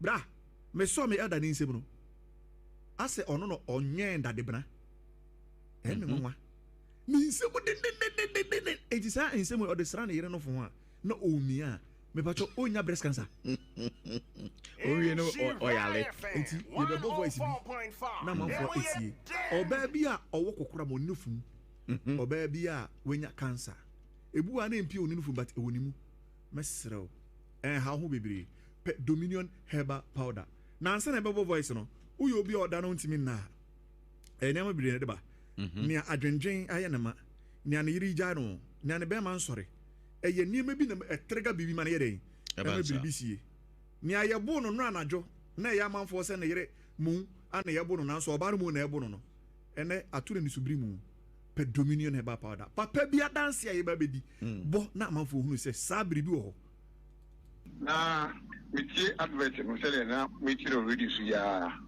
sɛ ɛyɛ nnwuma menom yɛ no so mehu sɛ ɛma menya ahoɔden fɛ meyɛ adwuma kakra no mabrɛ ba menom mehyɛ ase a menom na nɔpa ne anwummerɛ menom no anwummerɛ no a mɛda no deɛ ɛyɛ mmoa me na ɛma mentimi nna nti megyae no anɔpa deɛ no na megyae ɛyɛ anwummerɛ deɛ na menom no anɔpa ɛma mebɛnya ahoɔden paa me ho bɛyɛ mbiten paa nti meyɛ sɛ mɛkɔ check up wɔ hospital na me BP ɛredi up nti meyɛ sɛ mɛka check up wɔ hospital na mekɔɔyɛ no doctor na ma mekɔyɛ lab the lab result no biribiara yɛ kamakama nti obisa me sɛ adɛ makoma lab technician makoma no bribe ana ɔnam sɛ wɔ daabi ɛna sɛ aduro bɛn na meyɛ ɛnam sɛ wɔ bibi ma mmɔden no ankyerɛ me sɛ wɔ bibiduro bi a meyɛ ɛna sɛ menkɔ so a na meyɛ na aduro no ɛbɛboa meyɛ good paa nti metu kwan kɔ me kurom so mekɔbisa moluman so na ɔno so tie na ɔno so nom bi ɔno kora deɛ na ɔsa wɔ ne yam but ɔstarte sɛ ɔnom no Dominion herbal powder no ɔsa no ayera ɛni ne ho bio nti aduro no aboa me ne mabusua paa wo a wote hɔ a wapɔ mu anya odin biara wohu sɛ nneɛma nkoyɛ wɔ abrabɔ mu traa bi wotraa bi a wobɛhu nsɛnkyerɛnne a ɛbɛyɛ wɔ abrabɔ mu na aduro no ɛyɛ aduro papapaa first na menim sɛ saa na nteɛ aduro no yɛ aduro papapaa nti obi a wɔwɔ bi a wofo sɛ nneɛma nkoyɛ wohwɛ wo ho na wapɔ mu din no ɛnyɛ papa no sɛ Dominion herbal powder na ɛbɛboa ɛbɛma wanya ahoɔden bɔmɔ asan si ɔdada mu na ɔtumi ayɛ wɔ adwuma sɛde na first mo tiɛ no nti obi adansie nie ɔno nom yɛ no ho atɔ no doctor ne bisa no sɛ ana ɛduro bɛn na wonom nyame bɛn na wanya hyɛ wobɔtɔ mu a asɛ sɛ nyame de wase sɛ wo immune system nyinaa ana ɔtoo bi kɔma ne papa nso di ho adanseɛ enti mesrɛ wo sɛbe ɛduro wei nyɛ aduro a ɛyɛ ɔba we masɔre ahwɛ dabi wei yɛ deɛ yɛkyɛ okay yɛkyɛ wowɔ bi a fa bi ba wo yere fa bi ba wo ba family ni nyina akwa betumi dia ya muti nkyemfa etimi srew onompe me sanka biom e kombedo heja na te se ye adwuma enti esre tifu nyina manusi a me sorry me sanka biom se besepa eni konyina haban ye tasire nyansafo ye weduru aye no mo a esayade ade we eduru anom a ebre yare na se nanso yare no nko dominion this within 1 hour 2 hours e ma hunu difference enti manu si bre nchire femi bu ha be bia pharmacy bi obenya biato drugstore bi obenya biato no ye chinyegifo no onom na se ne press unya bi na onom a ebeboa wo na yade awodo ha wonyina na nso atimi atu ase e de amaheto adwumadi no so 4.5 Thursday edition. Some of the I said the happiest moment as a blue fan is not my Chelsea winning, but seeing Michael Carrick lose to 10 men in his own time. Our hometown, sorry. Richard, please thank Eddie Howe for me for teaching the Red Devils a lesson. Some of the doing this message Eddie Abraham Henry. As a Manchester United will be sick by the end of the season. You can say this for future reference. Okay. Kwaku Henry, on this message at the Abraham. You should bet me the message number. Na Pesmak, who should be empire to also at the Amai. Our amanini discussions na ibia ya befi na afi kumasa sante kotoko and discussion person ye why and a new board no enyi no asiu na niema ben na amonhwe so emfa enyi the new CEO emfa makumase asante kotoko befi a eba bi disan komo no enso ewo ayefi Bismarck awusu bempa yala na eto so enso edi amaba before no Josh I'm saying, the animal pan from a go down, but 4 emphatic win. On say, Rich, and now make us be that. I think it was on Saturday, and I make us say, Chelsea, no, this season, if they will do well, Gina, players create so not the whole team per se. But Joao Pedro, and then on say, Joao Pedro say no because of Liam Delap modern bona on Shalam on Money. So Onuna and standing up for forward line now. I be hat Chelsea because Osha Kupama, so he's not really on top form. It's not hat trick now share. I be one because moving into the next games, I need PSG bebo both home and away. I be Sako a Newcastle.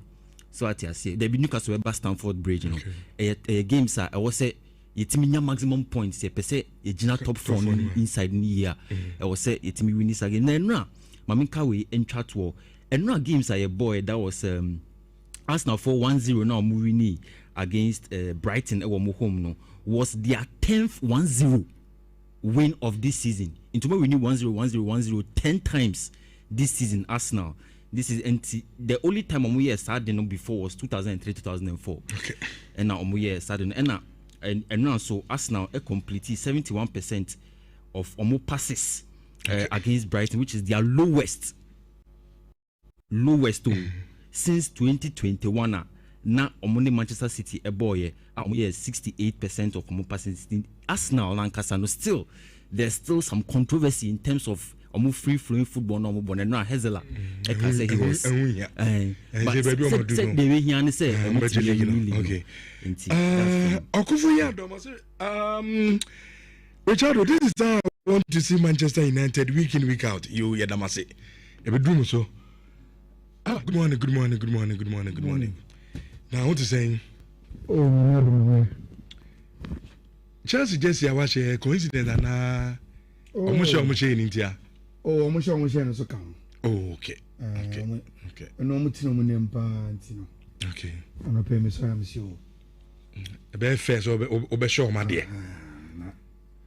Chelsea just we are not person shape you and you won't. Now, Obi to be a mammy. Do we fear to say? Oh, I have asked him if you have been Kakra. Means me VMP. Rich, and I'm going to want to from Boko near Vanco. Na Premier League in Asamesim. Comobia Kabia, Premier League. No, I want them coming in our. I can't how many games? There 8. Near season every year. Now, Osha per this table our Premier League for no Omuankasa website wa me maka say ade ama Premier League no yeah what this part of the world no you can want some the kind of production they do for the league. Which look at the table on my this table what they are communicating the form of the teams are and what the top 6 now say Osha teams any form top 4 no we are going to get interesting photo finish to win a room in the top 4 and even though Arsenal are open 7 points gap for what Arsenal side league reach the we have to keep the focus. Me say Arsenal league where it will be after the Man City game it had in the Premier League. That is where Obia will give up and say, how can I say Arsenal will win the league this season? But let's get into the nitty-gritties now. Mr. Ramo, I want my next 2 minutes analysis, baby.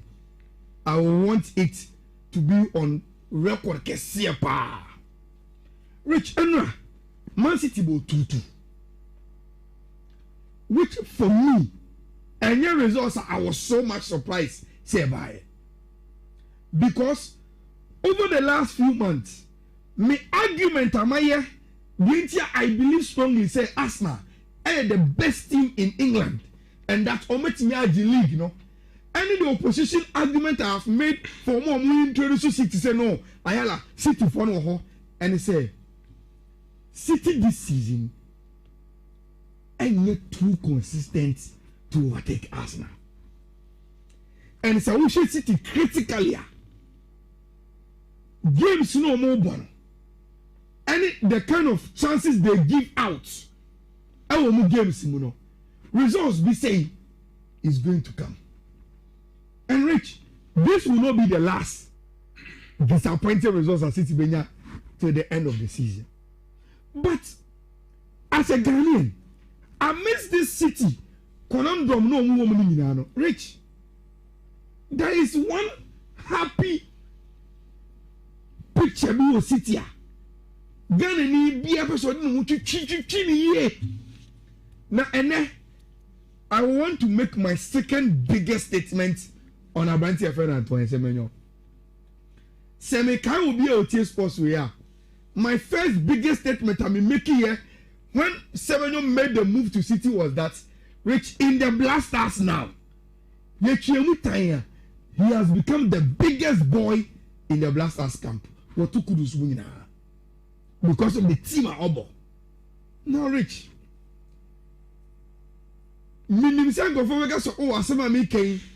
A controversial. The second statement on Semenyo. But before I make the statement, Enra, sa assist now and check the man. Any the way Antoine look at his position in the box, and the way Osi a sweeping up the body to make sure say on the left foot Rich a chow Antoine Semenyo any growth in and around the box. Now since Omubiko City in 12 games or 9 goals contribution. Rich, the last time was in I think 92. A Ghanaian a winning African Footballer of the Year. Since then, about 2015, Asian Mo in the past, Asamoah Andre Ayew, Omumina for podium. For the current generation, we thought say after seeing Kudus, Rich, your problem now was that say I want to see a bomb Payama Ghanaian be as the African Footballer of the Year and about back to Ghana. Young friend Payama in anti Kudus a cheat because Thomas Tepate couldn't get there. But Kudus is a bono. So on a big move to a big club, probably he will be the Ghanaian to bring us. Rich, and also about better Semenyo Naso. And I want to even believe strongly. Say, Rich, see how Castle net wide Euriasia. African football are being able to watch Semenyo. The strongest will be probably Victor Osimhen. Because he's scoring the goals. And Ademola Lookman B. Also call Atletico Madrid is doing very well. Ademola. Obase Andrew Semenyo. No, me person just say obi or back. Yes, contenders. Yes. Semenyo they say oh no baby on. Yes. But who say Ademola any consistent season. The way I know Opeso free Atlanta and in Tokano. Enti why yet season Papa Bia Atlanta and will making move to Atletico. One of started say or pick it the form number. But say who Bia why consistent throughout the season African footballer. The only threat to Semenyo will probably be Abanti FNO, Victor Osimhen. And I dear Bequetia Semenyo and I say, Rich, we are talking about a year more AFCON. One could be a big minus, Eddie man. Second, yes, sir. Rich, football is because even in the Senegalese team now, a J AFCON. No. Rich, who are you coming to? Why not the neighbor? Sadio Mane. And our Papa Gay. One co AFCON, a hand a branch away. And see, the AFCON could take something away from his arguments this season. But Rich, say if Antoine Semenyo, I continue, say they all continue. Rich, you may want 2-3 years. He will bring the African football of the year home after Abidi Pele. He will bring it. And yen certain stretchy Yempaibo from Kudus to him. The guy is everything we need to take to war. When you can Ghanaian player or bet with the African football of the year, I've been in Pempeya. That is why I see Semenyo in the future. Okay. And check, he will do something. The performance of the Man City, no, World Cup, no, bet me am the same performance. You see, set Semenyo bet me am the same or not. It depends on Otto. Anyhow, on also any the technical team will switch their mindset. Say Semenyo is our man now. Yemomano. And to see as a team, your formation here, BBR. Rich, it must suit Semenyo to finish off your chances for us. And you are about 3 back or you are about 4 back. We must play to the strength of Antoine Semenyo. That is how every good team in the world is built. It is built around the best player in the team. And they will have to sort that out. Now they also want to see the paradigm shift accepted from Kudus, Mone, Jordan, Ayumo. Now it is Semenyo play to suit him. Now you getting the best out of him. Now you have a baby to me at the blasters. No, Aqua could do. Look, I am not blaming City too much. Rich, and no goals no more considered from Nottingham Forest. They were special goals. Check give White a back you know. Elliot Anderson quite about them. Look at the way he opened up his body. Never be able to ball share. Rich, Doraruma Chini Musa Dian Ninsanka. Those goals no were too quality for City to lose it. Say omo a ball draw a one game no. Rich, Oshepep Guardiola pa the you see Nantico dressing room. If someone catch anyone and say the apprentice here akwe Ajiligi Aquano offer. But you see, after their 2 City, no, Rich, Arsenal needed to do their job. And indeed, they did it. 1-0 away to Brighton. Now, your point game, no. But this is a Brighton coach. I can say, or no, or did you say, and no, born no. Timber could pen a ball back in the sober ball. Now, also, Diana. Say obey manager obey money team abo sebi Sabo phone Arsenal ebe boy no Rich, unime opinion on some okay. No me. Number one, I think sir, the criticism on more level against Arsenal, karma. Unime Rich, you know.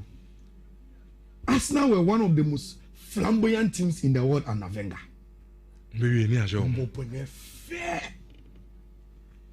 But so we as a Wenger in early days now, onya theory ori Robert Pires mo invisible ni adena. Ebe do time bi no, Rich, na sa bo na efe no, na entimi mo mu league. Nyankofo come to chum, those were the dominant days of Jose Mourinho, emoni adeno. Sa time no. Oni mkoma na Arsenal fans no mudi. Omusi yo. Jose mudi negative football any ball tan and about football mu and that omu win no no 7 and some ho and yes I about football. Now you see karma. Table not turn it. Arsenal have gone back. And yes the Arsenal mobile FO. But they are winning at all costs, including being solid defensively. And some of them can follow them. That same thing is being said about their team. And for me, a karma. Number 2, Hazler. Look, for a young coach, he has never got into the situation at a woman in here. One day, we pray he will grow into the coaching job. Get a big club. Get closer to winning the Premier League. And our title will be. Now how he will improve his game management to make sure say 3 points now and one obey. Rich, no crack. Sausha bona na opta analysis now. Look at this statistics. 60% for Brighton, 40% for Arsenal. Arsenal XG 0.43 because don't know say any goalkeeper's error. I don't know to at the share. Throughout the game, Arsenal ball 2 shot on targets. But the most important thing, and they say, your ball game new year. Not game them against MIG player of the match. All that Arsenal need now. And they say, ball about to what in any difference I had, man. Send your baby over to can. Any Arsenal. And they will Arsenal fan will enjoy the karma. Aye, you can be in the past, moon can be in TIA. But at the end of the day, Rich, say I'm with the one never league now. Omupe. Now, Anopoe, I chanced on Optajo. The statistics be and I was amazed. Rich Optajo say, and no game now away. Arsenal SPD 30 minutes, 15 seconds in restarts. In the say game na could throw when you free kick, when you goal kick, when you corner. So Arsenal very starting ball no. Delays in kwa okay kabomwa. Out of the 90 minutes there, Rich, Arsenal delayed the game 30 minutes, 15 seconds according to Optajo. Amazing. They want to win the league at a can be asshole. Whether ugly, whether they don't care. And Rich, I think, sir, probably that is what will make Arsenal win. And your ball league here. Na yabeka a horse so and seven. Mamma for Manunsi, and no breach a bomb. I think the story is simple. And it is in 2 parts. Fifi tried to tell the first one. I mean, fine, Chilika Krangum.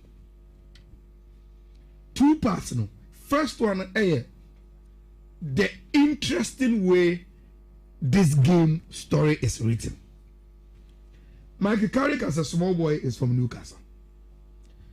But football and Nukopiem Manchester. Red side. He became a legend of Manchester, even though or a Newcastle born. Then Rich, after him becoming a legend, we ran into coaching.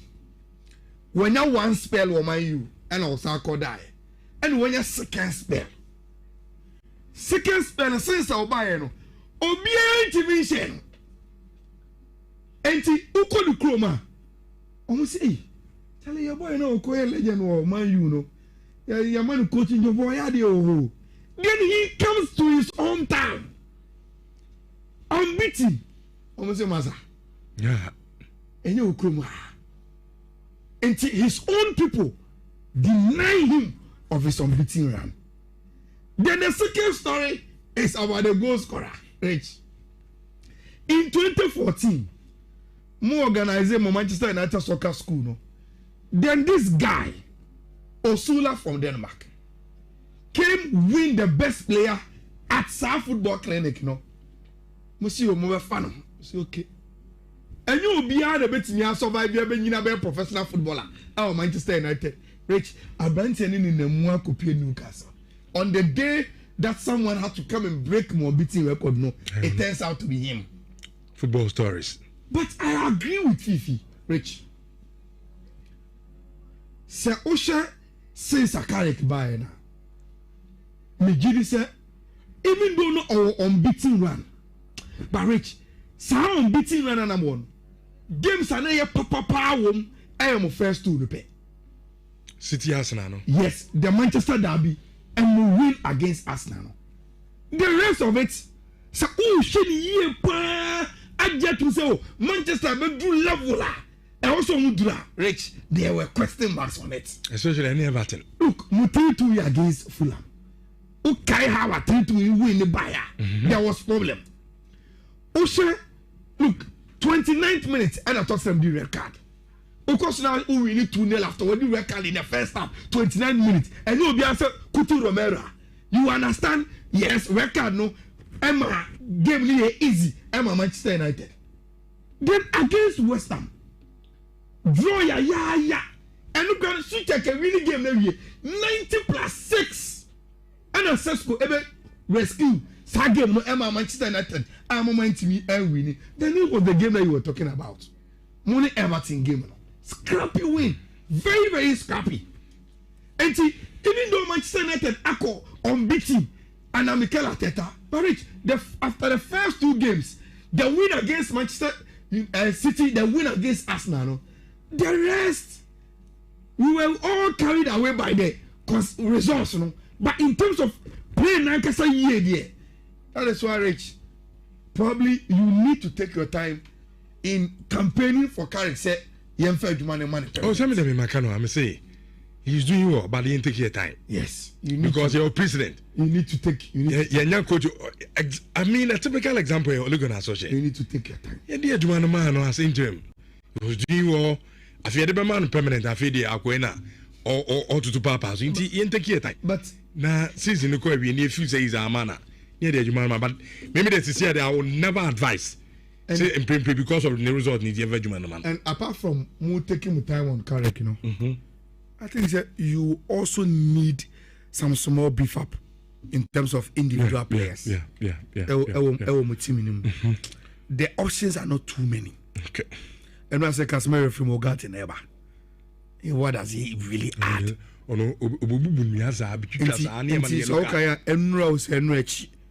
that Gabi a story be said. Casemiro say okwa and come on kofa Bruno Guimaraes mbra. Samukona Mosabeka Guimaraes amonfa Sandro Tonali nkaho. Okay. You need to build depth in midfield. Then add players on good wingers. Omo share goals from wing nibino. Na munya one prolific striker be some brain more. No on ma competition in Braho. Then probably defense is quite there. Because said delete back, Martinez Saba back, any sound of you squad now on you okay. And the Okana Kamu said any problem. More lateral defenders in okay. Now you have gotten a very, very good goalkeeper in Lamen Senti. You need to take care of Carrick and probably do 1 or 2 recruitment. Jonathan Quay, I'll say Ayala, my man, my only inspiration. The only man who gives me hope that Arsenal can win the league. God bless you. Okay.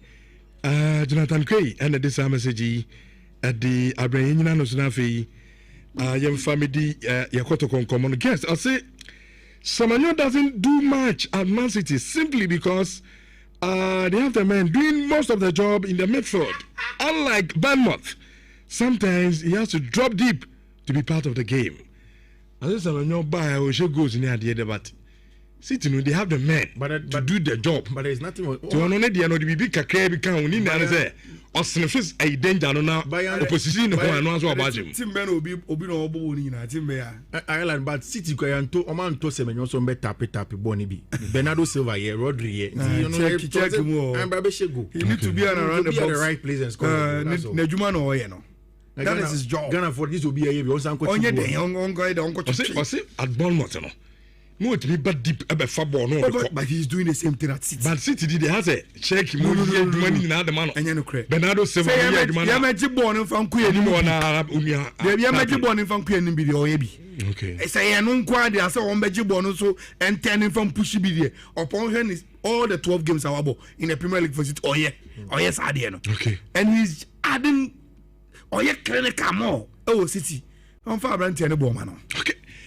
Afei ni akoto konkomo no Angela Santegro nya a new bomb bamcho monfa mpanifo no nto YouTube na afei obi a hu the kotoko new board no onso mra na omhwe eye mpanifo a yapom na ano ana se obi a bisa se new board ya omabei si obey no monkofa no mra se na be a omonso ni suade hu ekuto omo no si obetimi aboa na Santegro nso no etimi afa ne ntoma pa etimi afra. But before I may invite him in into our discussions and now no pay no yintie ya preko ono so kan insemi o se kotoko inconsistency ni ade nyina no owa asem bi pa person waka na yintie no na afi yemfa linki the fi say board no consider ansana omo choose na the CEO enfama ayekuma say Asante Koto ya preko yintie no.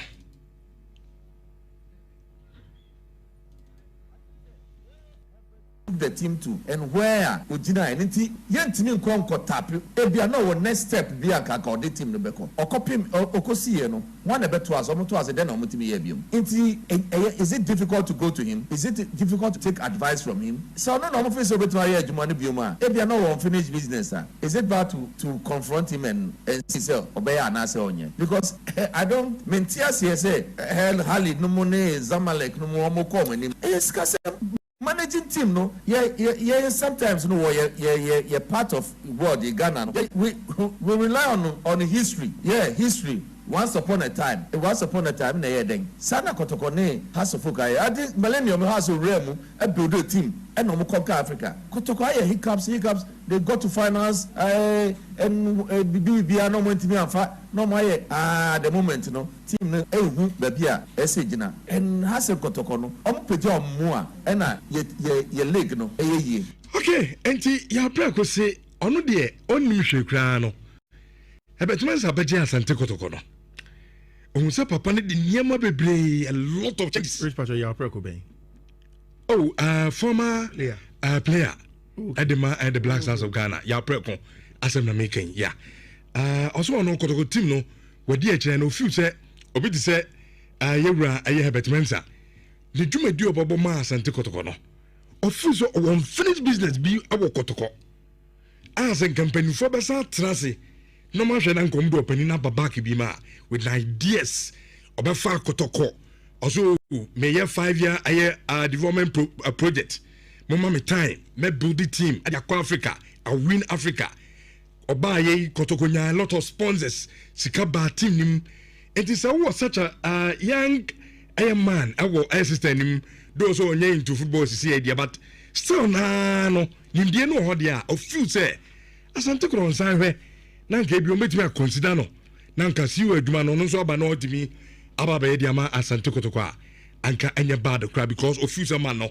obibi wonumu a on finish business bi a oba ebetimi aboma bibia nso etimi ay kama ene de entity no so na nyame adoma Saturday no ya pra kun sensemi ene ahwan ne emfasi odwuma no enfama yetimi awuram deep na edin komo no enso yi ayala me sha se mfafiri okoro see you no ni bodo mo hwede na hwan papote na ofize amudi dwumadi ne mana obetimi aboma Asante Kotoko dreams no be on person kudu no betimi akọ okay omo hia no mama mienu pe Munya number 2.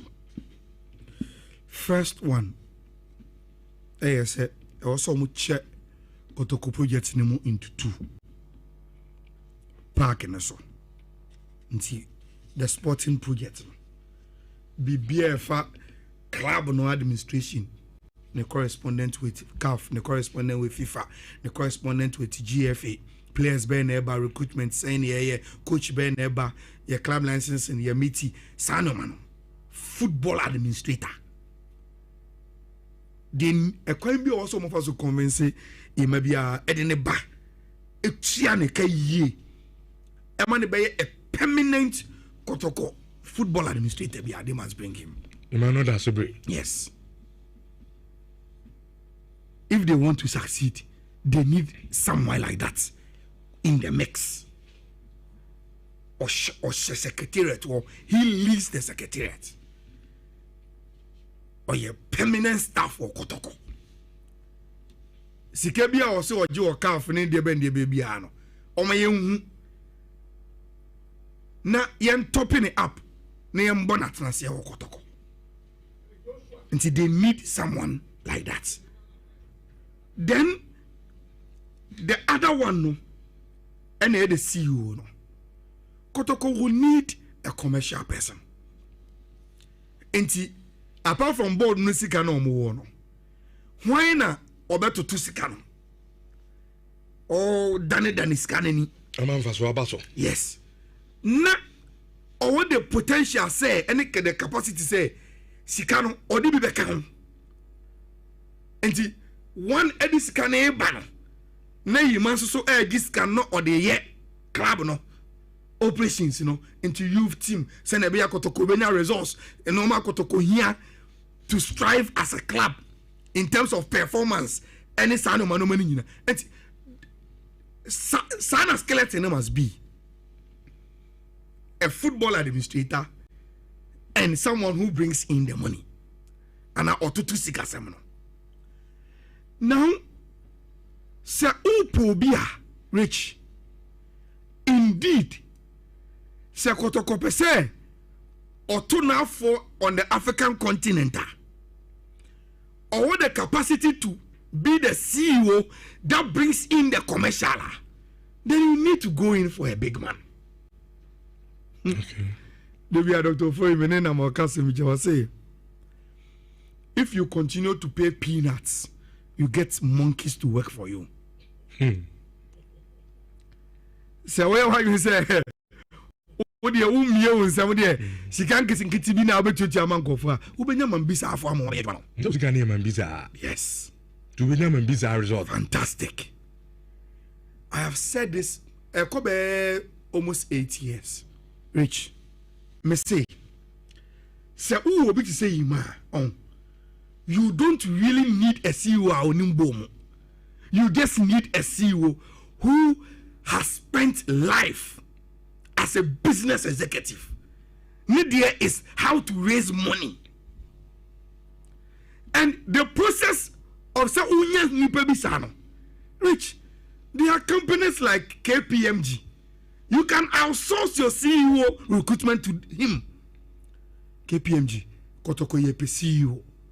Enti pe be my. What they will do is they will tell you, okay, upo bia obey deni. Usio me was seed money $5 million as a board. Me probably bet me to $5 million no. Now in 2 years or the 2 million account. Now by the time you be do best 5 years your mandate no. Now ye kono. Ni eja Kotoko tima a budget of say $4 million a annual budget for the club. It will need Obi Otisa. They will say, okay, no problem. KPMG will advertise the position. People will apply. With the board, they will do the interview. Then they will get you somebody who is a top business executive. Look, the person doesn't have to be a familiar person within football. If the person is too familiar to us, Sisi now about a voice, your proper voice. Unimadi about my habit here successful. a chair and suddenly you grow familiar with him. And the time now or you mysterious now. And the one with me and your yeshakotoko no can so de chimumra. He looks mysterious to you. Okay. Look, that is the kind of person kotoko here. Someone who have the capacity to bring you $2 million, $4 million annual target. No, I hate your man. Or for phone say ya. Na oye caller. Oka say ye ko oyo industry nim. Ye ko hunwe ye be piaba no. Ni ekuta $500,000. Ye de be bokoto kobra. Or for phone so yem ko mining industry nim. Ye ko ye meeting with way. Ye be bano near the sponsorship and as a partnership we never. That is the kind of person kotoko nya as a CEO now.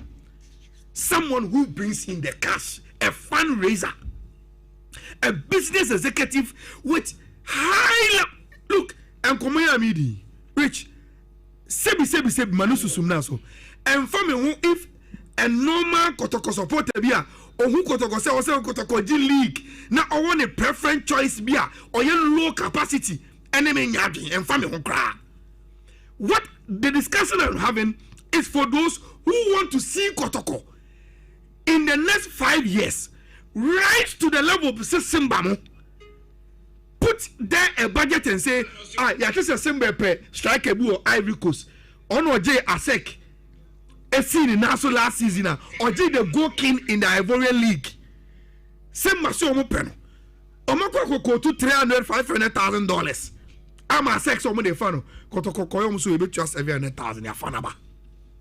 That is where we want. I want the best you could do. Look, who will be mind? Oh, that was kind of system.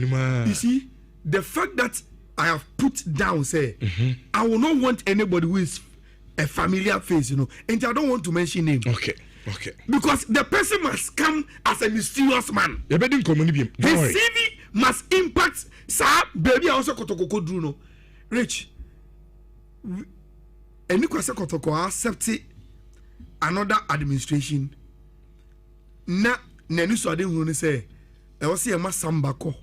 I was see ma camera ko because ye ntimi meet your financial demands. So ade nka baby nka tena na ye. And nka ye ntimi baby etena. And any question say whether the subject of keeping samba money camera must be now your board or more skentino. Omo ankasa will have the money to keep him. Oye sana ena de biade ye chiko ne ba no obi oska oba no saso spend ya only for the Christmas you get it odu the limit bi afi no until we need someone who can grow the money, who have the capacity to grow. Say seed money 5 million or more ba, someone who can grow it into 10 million. Okay, if you wanna coffee yeah to us way Who's only time? I'll say one thing. Okay. May expanding Nhyira Aduma Saturday, yeah. So Nhyira Aduma Saturday may expanding. Which board any any pa or more vision aligning with Sani Pan vision. Oh no, the same vision. Yeah. The last time that's Kotoko had a CEO and then a board. The visions, two visions did not align. Okay, as we want the vision, we want it. Yes, and even send your person who drew vision because you know, maybe I'm in here and person go Accra, but also driving. Maybe I'm a car from I want to fly. So the vision and the process of getting to the vision is number one. Okay. So they should be sure whoever comes in. So vision in line, it's a board. No say omo person who grew to the status of Ali. Now see you nebana so person who could drew the status of see sundowns. Now say and align here. It will bring conflicts and friction, and it will bring problems. So for me, the vision should align. Saturday, I been that time na ye bien konum na ye dinye pa edi ama etivo. Asanka Brian na Ghana man ti eni unkomo kakra so because Ochenana Jumedi and Pompon so no. Saturday analysis between Fifi and my own brother Ayala. Saturday ye baby him. Me na koto fan I happy to hear pa. But fache me ye nua bra. Na bibia boko de. Nyanko pado. But say Ghana man tina wa. Some ti so bomu jump pepe but we dey ga craving na make for. You say we are celebrating the month of we are in the Ghana month. Yeah. now per radio station ba ko betimi aboa am we feel Ghana man na it's answer ne Ghana National Chamber of Commerce and Industry akabom ye botan say ye ka culture ye ka tradition I want me as antimantem from though we have about 16 regions but see the na yesunko Ghana ne mari odi edi ye odi enom ye odi ehye ye odi edi ye bibia and ye bomoden aka adwadifo bebre quality one who's your boy Ghana ne ma cha ya ebi enye ebi slipper ebi max ebi ne ma bebre ntade ye nuane ne ade no kura bebre ye papa we the abomoden omomu all lines of the Food and Drugs Authority quality things and ye dey ba ti dey can say ye companies bi omoba we say you know the most precious place Kumasi City Mall okay e bi also sell pomatade so we aduane bi a wo ye Ghana aduane wo drinks bi wo product bi is about Ghana na person showcase mango phone and as wo so you bi a person ba betobi ndi ye opia ma omo be de ma ba beton quality one ai bi ana hu bi da wo say wo light ni ma bi a abrofo ba quality one ye Ghana for na ye but e bi ana hu ye ndi be buy a na manam di tuja okay keke bi o ti say de o ye no nti small